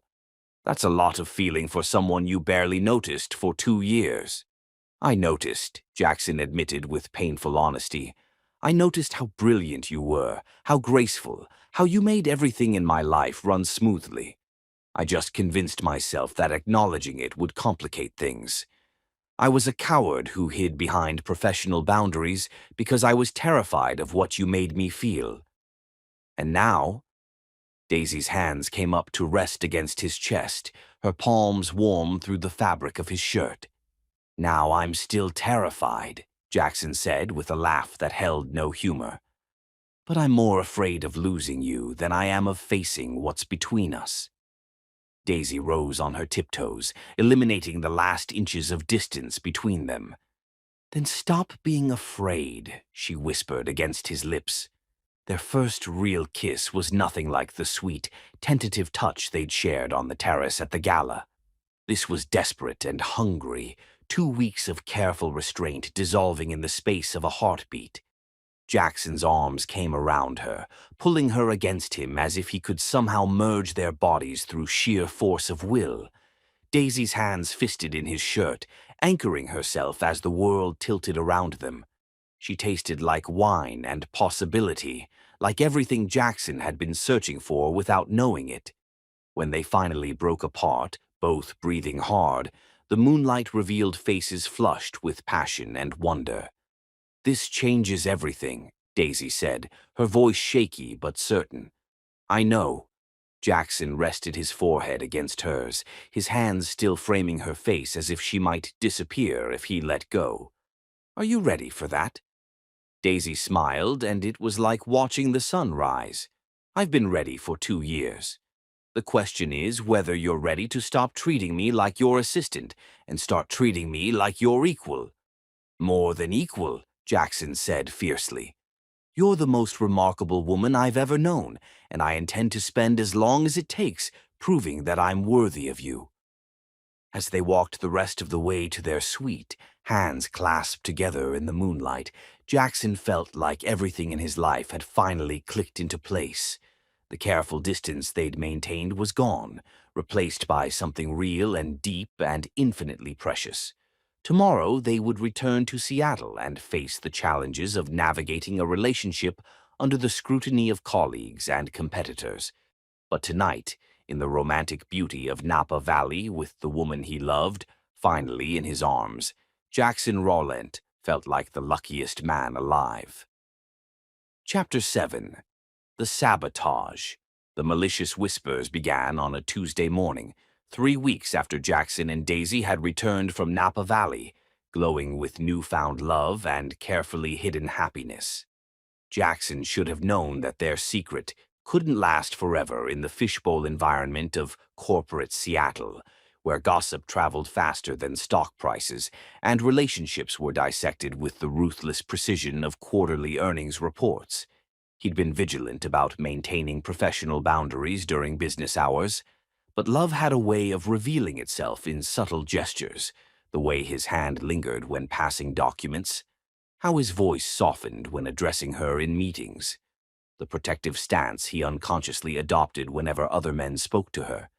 But he'd been so intoxicated by the joy of finally being with Daisy that he'd ignored the warning signs, the speculative glances from colleagues, the sudden silences when he entered rooms, the way conversations seemed to pivot whenever Daisy's recent promotion to business development director was mentioned. The promotion had been long overdue, a formal recognition of contributions she'd been making for years without proper acknowledgement or compensation. Jackson had announced it with professional pride, detailing her innovative strategies for the Asian market expansion and her instrumental role in salvaging the Yamamoto deal. Every word had been true, every accolade earned through brilliance and dedication. But corporate America had a way of twisting truth into something ugly, and Jackson was about to learn exactly how devastating that transformation could be. He was reviewing quarterly projections in his office when his phone buzzed with a text from Marcus Webb. "We need to talk. Conference room B, now." The urgency in the message made Jackson's stomach clench with familiar dread. Marcus only used that tone when delivering catastrophic news, and Jackson couldn't think of any current crises that warranted such secrecy. Conference Room B was tucked away on the 39th floor, far from the executive suite and the curious ears that seemed to multiply whenever sensitive discussions were needed. Jackson found Marcus there along with Patricia Wells and Director of Human Resources, Jennifer Singh, their faces wearing the carefully neutral expressions of people about to destroy someone's life. "What's this about?" Jackson asked, settling into his chair with the controlled calm he'd perfected during decades of high-stakes negotiations. Jennifer slid a manila folder across the polished table toward him. "We've received some concerning allegations that require immediate attention." Jackson opened the folder and felt the blood drain from his face. Inside were printed emails, text message screenshots, and what appeared to be security camera stills from various locations around the building. But it was the cover letter that made his hands shake with rage. The document was typed on expensive letterhead belonging to Blake Ashworth's law firm, and it detailed allegations of sexual harassment, workplace favoritism, and abuse of power. According to the meticulously crafted narrative, Jackson had been coercing sexual favors from his assistant in exchange for professional advancement, creating a hostile work environment through quid pro quo harassment, and violating company policies regarding romantic relationships between supervisors and subordinates. "This is bullshit," Jackson said, his voice deadly quiet. "Complete malicious bullshit designed to destroy both my reputation and Daisy's career." "We understand your position," Patricia said carefully, "but we have to investigate these allegations thoroughly. The evidence presented is substantial." Jackson looked at the doctored photographs again, seeing how cleverly they'd been selected and edited. An image of him placing his hand on Daisy's back as they entered a restaurant became evidence of inappropriate touching. A photo of them standing close together in his office was presented as proof of improper behavior during business hours. Even their innocent lunch meetings had been documented and twisted into evidence of misconduct. "Where did this come from?" Jackson demanded, though he already knew the answer. "The complaint was filed anonymously," Jennifer replied, "but the accompanying evidence suggests someone with intimate knowledge of your daily routines and access to building security footage. Blake Ashworth." It had to be Blake, striking back after his failed attempt at corporate espionage had cost him several lucrative contracts and his reputation among Seattle's business elite. But Blake was too smart to attack Jackson directly. Instead, he'd chosen to target the woman Jackson loved, knowing that destroying Daisy would be the cruelest possible revenge. "I want to see Miss Renton immediately," Jackson said, starting to rise from his chair. "That's not advisable," Jennifer said quickly. "Given the nature of these allegations, any contact between you and Ms. Renton during the investigation could be viewed as intimidation or further evidence of inappropriate behavior." The implications hit Jackson like a physical blow. Not only was Blake trying to destroy Daisy's career, but he'd also effectively isolated her from the one person who could defend her. Jackson was trapped by the very policies designed to protect employees from actual harassment. "How long will this investigation take?" Jackson asked, his voice strained with the effort of maintaining composure. 4 to 6 weeks minimum," Patricia replied. During that time, Ms. Renton will be placed on administrative leave with full pay and will need you to refrain from any contact with her outside of official company business. Administrative leave. The words were corporate speak for professional exile, a gentle way of removing someone from the workplace while their reputation was systematically destroyed. Jackson knew that regardless of the investigation's outcome, the mere fact that allegations had been made would follow Daisy for the rest of her career. "This is exactly what Blake Ashworth wanted," Jackson said, his anger finally breaking through his professional restraint. "He's using our own policies as weapons against us." "Mr. Rowland," Jennifer's voice carried a warning edge, "I strongly advise you not to make accusations without evidence. The investigation will be thorough and impartial, and the truth will emerge." But Jackson knew better. Corporate investigations were designed to protect companies, not individuals. Even if Daisy was completely exonerated, the whispers would follow her forever. People would always wonder if she'd really earned her success or simply slept her way to the top. The meeting ended with Jackson feeling like he'd been flayed alive. He returned to his office to find Daisy's desk empty, her personal belongings already packed into a box that sat on her chair, like an accusation. The sight made his chest constrict with rage and helplessness. His phone rang and Jackson answered without checking the caller ID, hoping against hope that it might be Daisy. "Jackson, my boy," Blake Ashworth's voice oozed false sympathy through the speaker. "I heard about your little personnel problem. Such a shame when workplace relationships become complicated." "You son of a bitch," Jackson snarled, abandoning any pretense of civility. "You orchestrated this entire thing." "I'm sure I don't know what you mean," Blake replied with obvious satisfaction, "though I have to say I'm surprised you were so careless. Dating your assistant? Really, Jackson, it's such a cliché.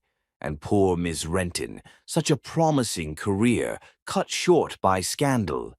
One has to wonder if she'll ever recover from something like this." The threat was subtle but unmistakable. Blake wasn't just attacking their relationship. He was threatening to destroy Daisy's professional future entirely. Jackson could weather a scandal. He had money, connections, and a reputation built over decades. But Daisy was vulnerable in ways that made Jackson's protective instincts scream with fury. "What do you want?" Jackson asked, his voice barely controlled. "Nothing dramatic," Blake said airily. "Perhaps a few strategic contract cancellations.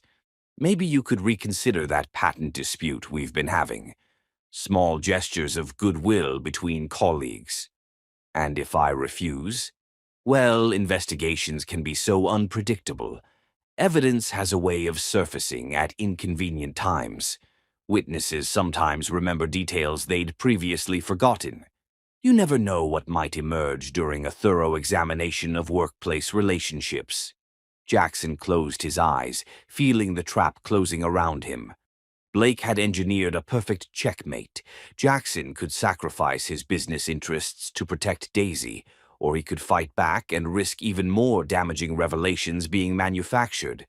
"I need time to consider your suggestions," Jackson said finally. "Of course. Take all the time you need. Though I wouldn't wait too long.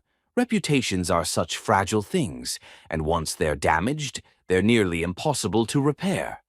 The line went dead, leaving Jackson alone in his office with the taste of defeat in his mouth. Through his windows, Seattle sprawled below him in all its rain-soaked glory, indifferent to the personal catastrophe unfolding 42 stories above the street. Jackson tried calling Daisy, but her phone went straight to voicemail. He tried texting, but received no response. Every instinct screamed at him to go to her apartment, to explain what was happening and plan their defense together. But he knew that any contact would only provide more ammunition for Blake's attack. As the day wore on, Jackson watched his company begin to fracture under the weight of whispered rumors and speculation. Employees clustered in hallways, their conversations stopping abruptly when he passed. Clients called with carefully worded concerns about workplace stability and leadership accountability. Business partners began distancing themselves from potential scandal. By evening, Jackson understood exactly what Blake had accomplished. This wasn't just an attack on Jackson and Daisy's relationship. It was a systematic assault on everything they'd built together. Blake had weaponized society's double standards about powerful men and ambitious women, turning their love into something tawdry and transactional. Jackson stood in his empty office as darkness fell over the city, surrounded by the empire he'd spent his life building, but feeling utterly powerless to protect the one person who mattered most. Somewhere in the city below, Daisy was facing this nightmare alone, probably believing that Jackson had abandoned her to save his own reputation.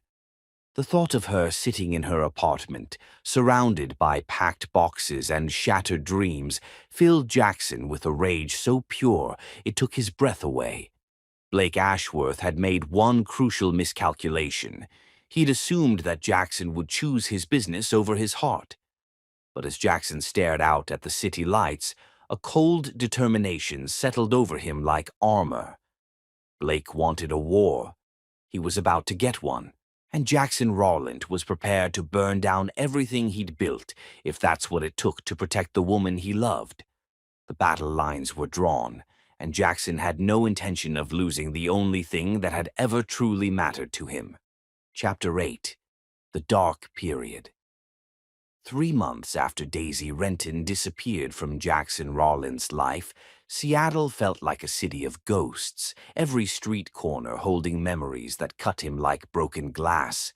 Standing in his penthouse at 2 a.m., a tumbler of 30-year-old scotch untouched in his hand, he stared out at the city lights that had once symbolized possibility and ambition.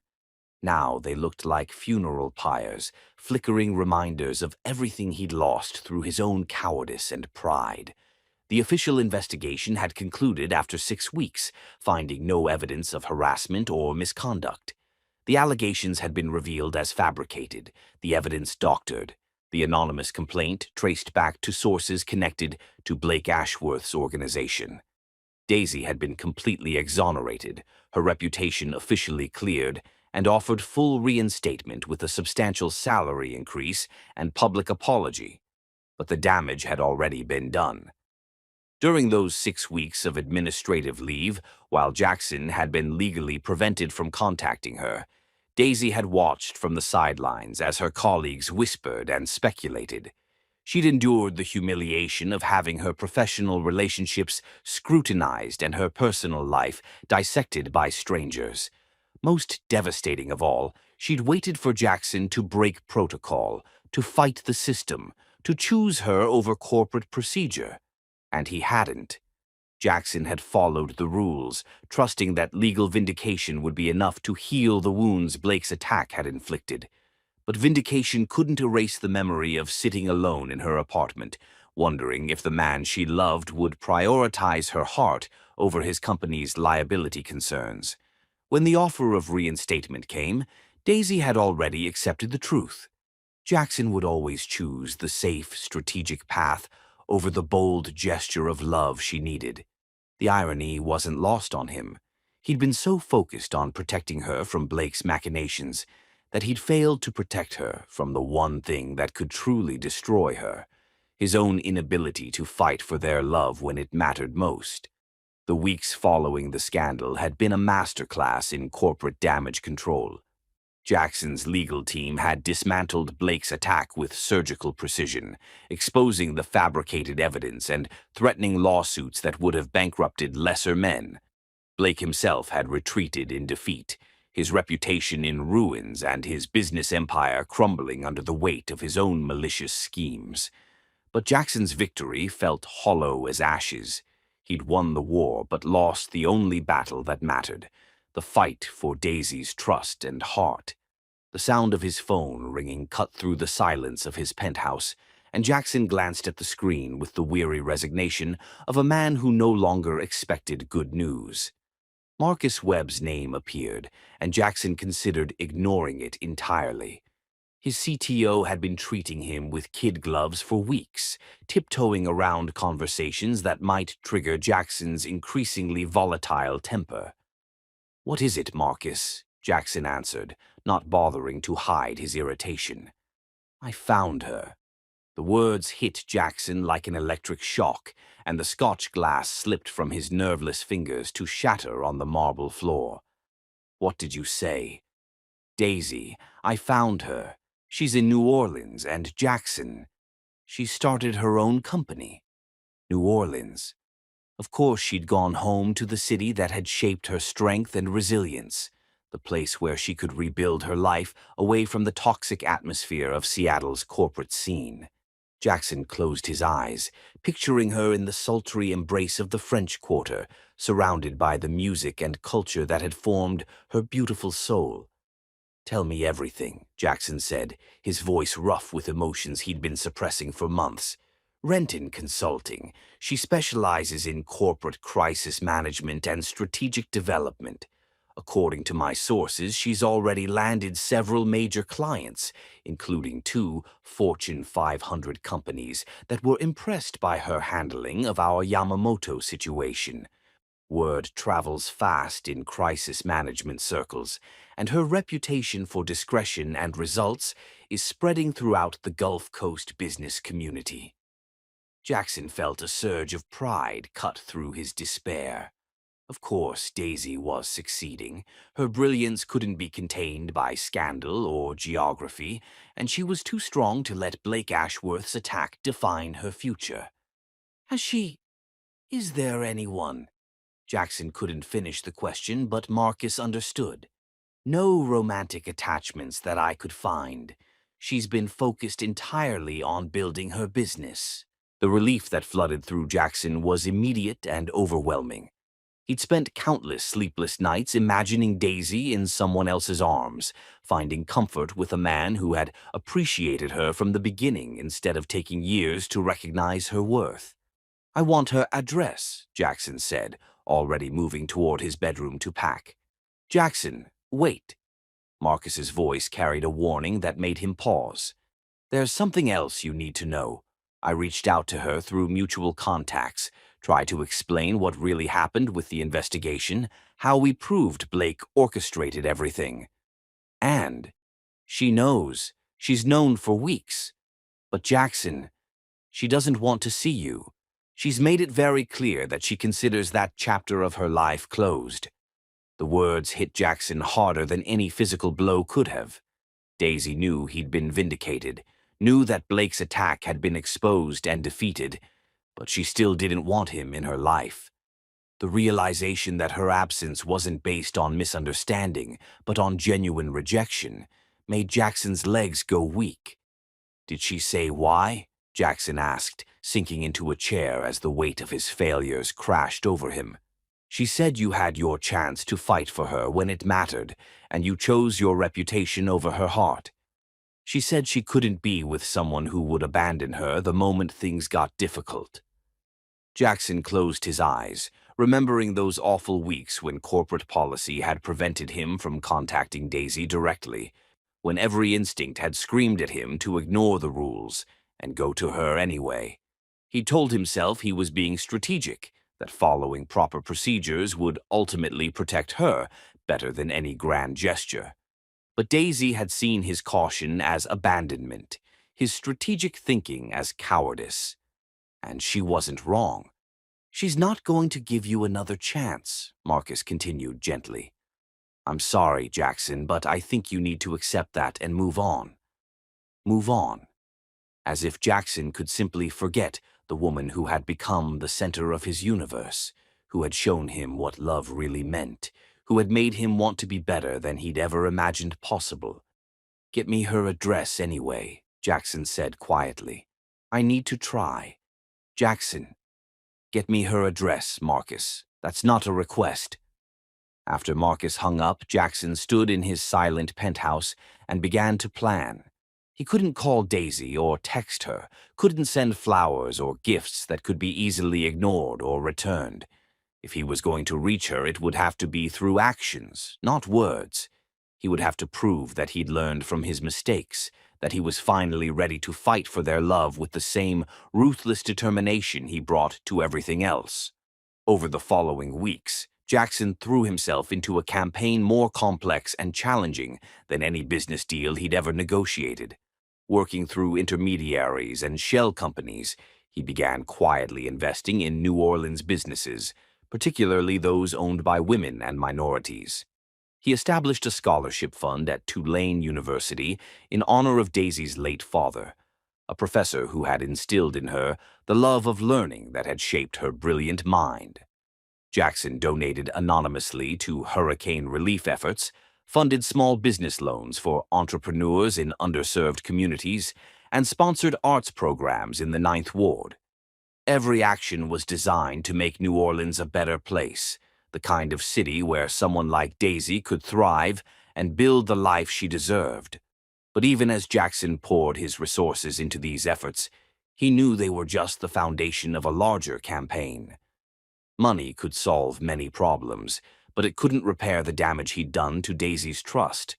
For that, he would need something much more precious and difficult to give: his complete vulnerability and willingness to risk everything for love. The phone rang again, interrupting his brooding. This time it was Jennifer Singh from Human Resources, her voice carrying the careful neutrality of someone delivering potentially explosive news.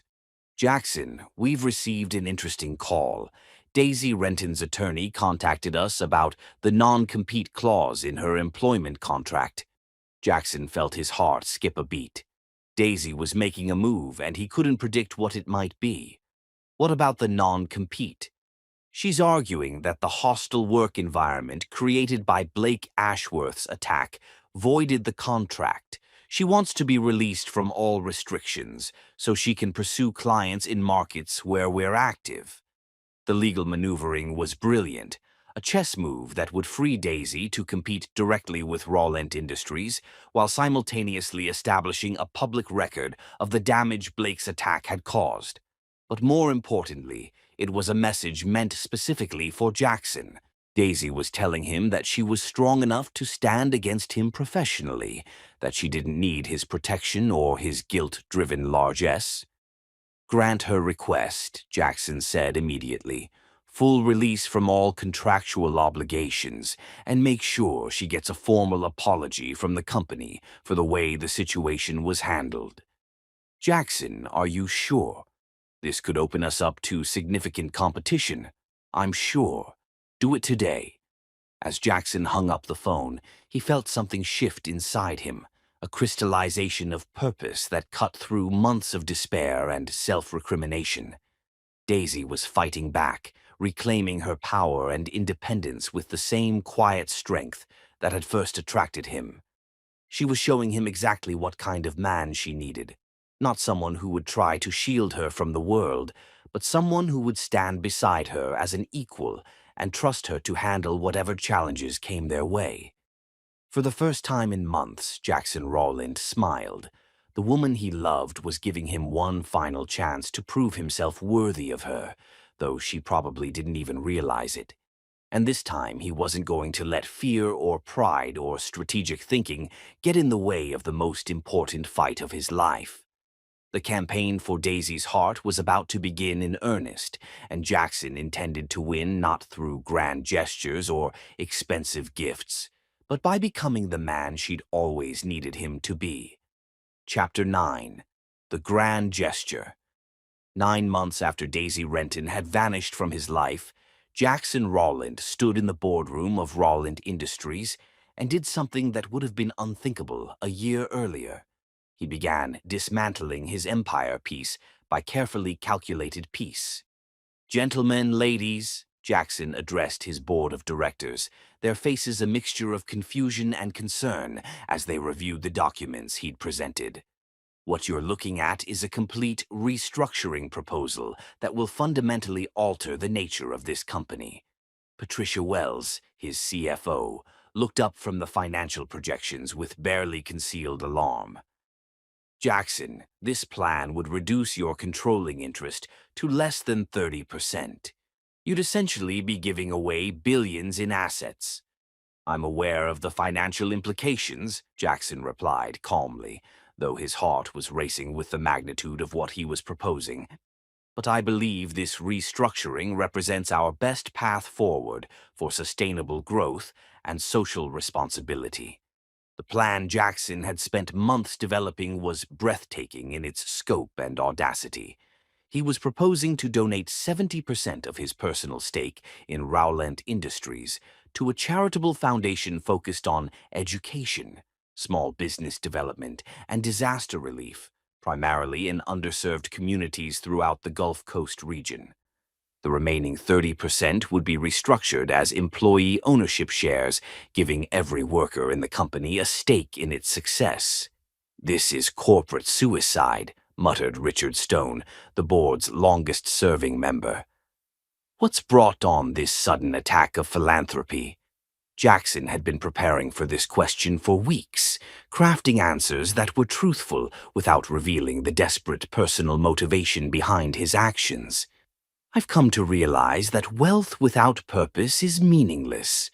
Rowland Industries has the opportunity to become a force for positive change, not just another tech company focused solely on profit maximization." What he didn't say was that every decision had been shaped by months of painful self-reflection and a single driving question: what would make Daisy proud? The transformation hadn't happened overnight. It had begun with small changes, actually listening to his employees' concerns, researching the social impact of his business decisions, seeking mentorship from leaders who prioritized purpose alongside profit. Every charitable initiative, every community investment, every policy change had been designed not just to improve the world, but to prove that Jackson Rowland had finally internalized the lessons she'd been trying to teach him for years. The board meeting stretched for 4 hours, filled with heated discussions about fiduciary responsibility and shareholder value. But Jackson had done his homework meticulously, consulting with the best legal and financial minds money could buy. He'd structured the plan to actually increase long-term shareholder value through improved ESG ratings, tax benefits, and enhanced corporate reputation. The restructuring was not only legal but strategically sound, positioning Rowland Industries as a leader in corporate social responsibility while maintaining its competitive edge in an increasingly socially conscious marketplace. When the final vote was taken, Jackson's proposal passed by a narrow margin of 6-5, setting in motion the largest voluntary wealth redistribution in corporate history. As the board members filed out, their faces wearing expressions ranging from admiration to bewilderment, Jackson allowed himself a moment of quiet satisfaction. Phase 1 of his plan was complete. Phase 2 was more personal and infinitely more terrifying. Jackson had spent months learning everything he could about Daisy's new life in New Orleans. Through discreet inquiries and careful observation, he'd discovered that she was not only succeeding professionally, but thriving personally. Renton Consulting had become one of the most respected crisis management firms in the South, with a client list that included major corporations and municipal governments throughout the region. More importantly, Daisy had become deeply involved in her community. She volunteered at literacy programs in the lower Ninth Ward, served on the board of a nonprofit focused on hurricane preparedness, and had quietly funded the renovation of her old elementary school. She was using her success to lift up the community that had shaped her, embodying the values of service and compassion that Jackson had been too blind to appreciate during their years together. But it was the scholarship program that had given Jackson his opening. The Renton Dupuis Educational Foundation, named for Daisy's late parents, provided full tuition support for academically gifted students from low-income families. He'd learned about it through his own charitable research, and after careful investigation, he'd made a strategic decision that would either open the door to reconciliation or close it forever. The anonymous donation had been substantial enough to fully endow the foundation for decades to come, ensuring that hundreds of students would receive the educational opportunities Daisy believed everyone deserved. Jackson had included a single condition. The donor's identity would remain secret unless Daisy specifically requested disclosure. For 6 weeks, Jackson had waited for some response, some sign that Daisy had connected the dots between the massive donation and the restructuring of Roland Industries that had made international news. But her silence had been absolute, leaving Jackson to wonder if his gesture had been too subtle, or if Daisy simply didn't care about his attempts at redemption. Then, on a rainy Thursday morning, his phone rang with a number he recognized from months of memorization. Daisy's direct line at Renton Consulting. "This is Jackson," he answered, his voice carefully controlled despite the way his heart was hammering against his ribs. "Hello, Jackson." Daisy's voice was exactly as he remembered, warm and professional with an undertone of steel that had always taken his breath away. "I believe we need to talk." The simple statement contained multitudes. Jackson had been preparing for this conversation for months, crafting arguments and explanations and apologies. But now that the moment had arrived, all his careful preparation crumbled into dust. "Yes," he said simply, "we do. I assume you're familiar with the recent donation to my foundation."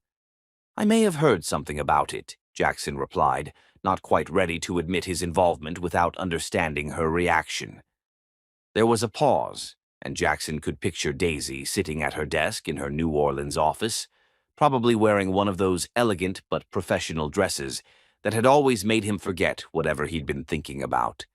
The mental image was so vivid it made his chest ache with longing. "The donor's lawyers were very careful to maintain anonymity," Daisy continued, "but there are certain patterns in the paperwork that remind me of someone I used to know. Someone with a particular fondness for complex legal structures and unnecessarily elaborate corporate maneuvering." Despite everything, Jackson found himself smiling. Trust Daisy to see through his carefully constructed anonymity. She'd always been too intelligent to fool, even when he'd been arrogant enough to try. "And if this someone you used to know was hypothetically involved in the donation?" Jackson asked carefully. "Then I would want to know why." Daisy's voice carried no emotion Jackson could identify. Not anger, not gratitude, nothing that would give him a clue about what she was thinking. Why now, after all this time? Why this particular cause? Jackson closed his eyes, knowing that this was the moment where everything would be decided. He could give her a diplomatic answer, something about corporate social responsibility and tax advantages. Or he could tell her the truth and risk having his heart broken beyond repair.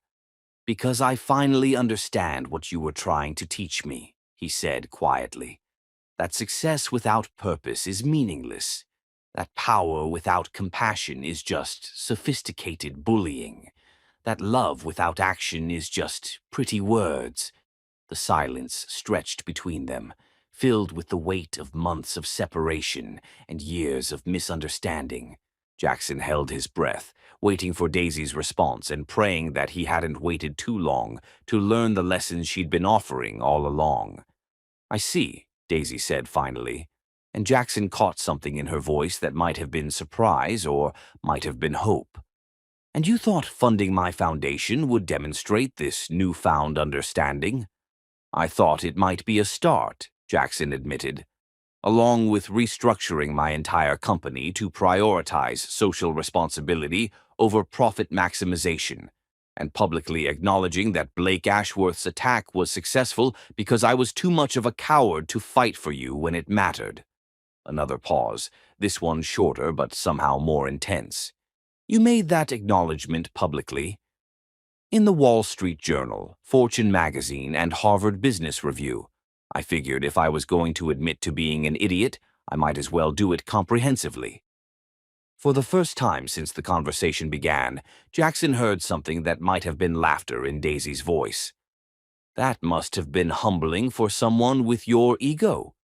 "Devastating," Jackson agreed, "but nowhere near as humbling as realizing I'd lost the most important thing in my life because I was too proud to admit I needed help learning how to love someone properly." The admission hung in the air between them, raw and honest, and completely vulnerable. Jackson had just handed Daisy the power to destroy him with a few words, and they both knew it. "Jackson," Daisy said softly, and the way she said his name made his heart skip a beat. "What exactly are you asking for?" "A chance," Jackson replied without hesitation. "Not to go back to what we had, because I know that's impossible, but a chance to show you who I've become, who you inspired me to be. A chance to prove that I'm finally ready to love you the way you've always deserved." The silence that followed was the longest of Jackson's life. Through his office windows, Seattle sprawled below him in all its rain-soaked glory, but Jackson barely saw it. His entire world had narrowed to the phone in his hand, and the woman on the other end of the line who held his future in her voice. "I'll think about it," Daisy said finally, and Jackson felt hope bloom in his chest like a flower after a long winter. "But Jackson, if I give you this chance, if I let you back into my life, there won't be another one. This is it. Everything or nothing." "I understand," Jackson said, his voice thick with emotion. "And Daisy, thank you for even considering it, for being willing to believe that people can change." "People can change," Daisy agreed quietly. "The question is whether they change enough and whether they change in time. I guess we'll find out." As the line went dead, Jackson set his phone down with shaking hands and allowed himself to believe, for the first time in months, that love might be enough after all. Chapter 10. The Reunion. The sultry New Orleans evening wrapped around Jackson Rowland like a living thing as he stood at the entrance to the French Quarter courtyard, where Daisy's life had been reborn without him. 2 years had passed since their phone conversation, 2 years of the most excruciating patience Jackson had ever endured. True to her word, Daisy had thought about his request for a second chance. She'd thought about it for over a year and a half, during which Jackson had proven his transformation through actions rather than words, building a reputation for corporate responsibility that had fundamentally altered how business was conducted in Seattle. But thinking, Jackson had learned, was not the same as deciding, and Daisy Renton had become a master of keeping her own counsel. Tonight marked the second anniversary of Renton Consulting, and Jackson had received an invitation that had arrived without explanation or context. Just elegant script on cream-colored paper bearing the address and time. Whether it was an invitation to reconciliation or a final goodbye, Jackson couldn't tell. But he'd flown to New Orleans anyway, because the alternative was living the rest of his life wondering what might have been. The courtyard was transformed into something from a fairy tale, with Spanish moss draped in twinkling lights and jazz music drifting from a small ensemble in the corner. Magnolia blossoms perfumed the air, and the soft glow of lanterns cast everything in warm, romantic light. The crowd was a mixture of New Orleans society and business professionals, all celebrating the remarkable woman who had built something beautiful from the ashes of her shattered dreams. And there she was. Daisy moved through her guests like a queen holding court, radiant in a flowing emerald dress that made her skin glow like burnished gold. She was even more beautiful than Jackson remembered, if such a thing were possible. Success had given her an additional layer of confidence, a regal bearing that spoke of a woman who had faced the worst and emerged stronger than ever. Jackson's hands shook as he watched her laugh at something a distinguished older gentleman was saying, her joy so genuine and infectious that everyone around her seemed to lean closer, drawn by her magnetic warmth. This was what she'd become without him. Not just successful, but truly happy. The realization was both devastating and wonderful. "You've got some nerve showing up here." Jackson turned to find a petite woman with fierce eyes and protective energy radiating from every pore. This had to be Nia, Daisy's best friend and self-appointed guardian angel. Jackson had heard about her from their mutual contacts, a successful attorney who had no patience for men who broke her best friend's heart. "Nia, I presume," Jackson said, offering a slight bow. "Daisy's spoken of you often. Has she now?" Nia's tone could have frozen the Mississippi River. "Funny, because she hasn't spoken of you at all, not once in the past year and a half." The words hit their mark with surgical precision, but Jackson had expected them. He'd known that coming here would mean facing the protective fury of everyone who loved Daisy, everyone who had witnessed her pain and helped her rebuild her life. "I don't blame her," Jackson said quietly, "or you for wanting to protect her from me." "Damn right I want to protect her." Nia stepped closer, her voice low but fierce. "Do you have any idea what you put her through?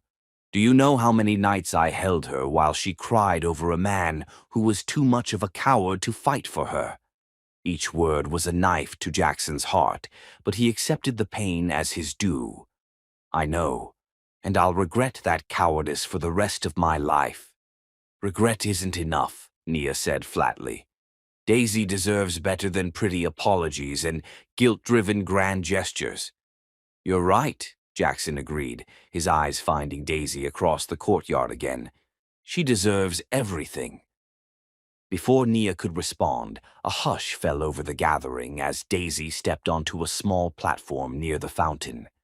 The fairy lights caught in her hair like captured starlight, and when she spoke, her voice carried the warm honey of her Louisiana roots, mixed with the confidence of hard-won success. "Thank you all for being here tonight," she began, her smile encompassing the entire gathering. "2 years ago, I came home to New Orleans with nothing but a broken heart and a determination to build something meaningful. Tonight, we're celebrating not just the success of Renton Consulting, but the power of community, resilience, and the courage to begin again." Jackson felt his breath catch at the phrase "second chances," though he couldn't tell if it was directed at him or spoken in general terms. "This company exists because of the people who believed in me when I didn't believe in myself," Daisy continued, her gaze sweeping over the crowd. "My mama, who taught me that grace under pressure is the greatest strength any woman can possess. My dear friend Nia, who reminded me that I was worthy of love and respect, even when I'd forgotten it myself. And all of you who trusted a woman starting over to help you solve your most complex challenges." As Daisy spoke about gratitude and growth, Jackson felt the weight of every mistake he'd made settling on his shoulders. She'd built this beautiful life, surrounded herself with people who cherished her, created a business that reflected her values of service and excellence. What right did he have to disrupt her peace with his belated realization of her worth? But tonight isn't just about looking back. Daisy's voice drew Jackson from his self-recrimination. It's about looking forward to the challenges and opportunities that await us. Because I've learned that sometimes the greatest growth comes from facing the things that scare us most. Her eyes found his across the courtyard, and Jackson felt the world stop spinning. In that moment, with fairy lights dancing around her and the soft New Orleans night wrapping them both in possibility, Jackson saw something in Daisy's gaze that made his heart race with desperate hope, recognition, invitation, and perhaps, if he wasn't imagining it, forgiveness. The speech ended to thunderous applause, and Jackson watched as Daisy was immediately surrounded by well-wishers and admirers. He hung back, uncertain whether to approach or give her space, when he felt a hand on his arm. "She knew you were coming," Nia said quietly, her hostile demeanor softened into something that might have been resignation. "She's known for weeks. The invitation wasn't an accident." Jackson's heart leaped. "Then why?" "Because she needed to see if you'd come anyway, even knowing you might be walking into a room full of people who hate you for hurting her." Nia studied his face with the intensity of a prosecutor examining evidence.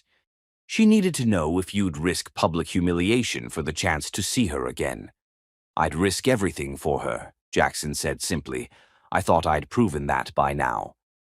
Actions prove things, Naya agreed. But tonight is about something different. Tonight is about whether you've learned to be vulnerable, to admit when you're wrong, to put her happiness above your own pride. As if summoned by their conversation, Daisy appeared at Jackson's side with the fluid grace that had always taken his breath away. Up close, she was even more magnificent, her skin glowing with health and happiness, her eyes bright with intelligence and something that might have been mischief. "Hello, Jackson," she said, her voice carrying the familiar professional warmth that had once driven him mad with longing. "Thank you for coming." "Thank you for inviting me," Jackson replied, his voice rougher than he'd intended. "Though I wasn't sure if it was an invitation or a test." Daisy's smile was enigmatic. "Can't it be both?" The simple question contained multitudes, and Jackson realized that this was indeed a test, perhaps the most important one of his life. Not a test of his wealth or power or ability to make grand gestures, but a test of his character, his growth, his willingness to be the man she needed, rather than the man he'd always been. "Yes," Jackson said quietly, his eyes never leaving hers. "It can be both. And for what it's worth, I hope I pass." "We'll see," Daisy replied, but there was warmth in her voice that made Jackson's chest tight with hope. "We'll see." The night was young, filled with music and laughter and the intoxicating promise of new beginnings. And as Jackson followed Daisy deeper into the celebration of her remarkable life, he realized that he was no longer the arrogant businessman who had once thought love could be conquered like a corporate takeover. He was just a man, humbled and hopeful, ready to prove that sometimes the greatest victory was learning to surrender your heart completely to the person who had always deserved it.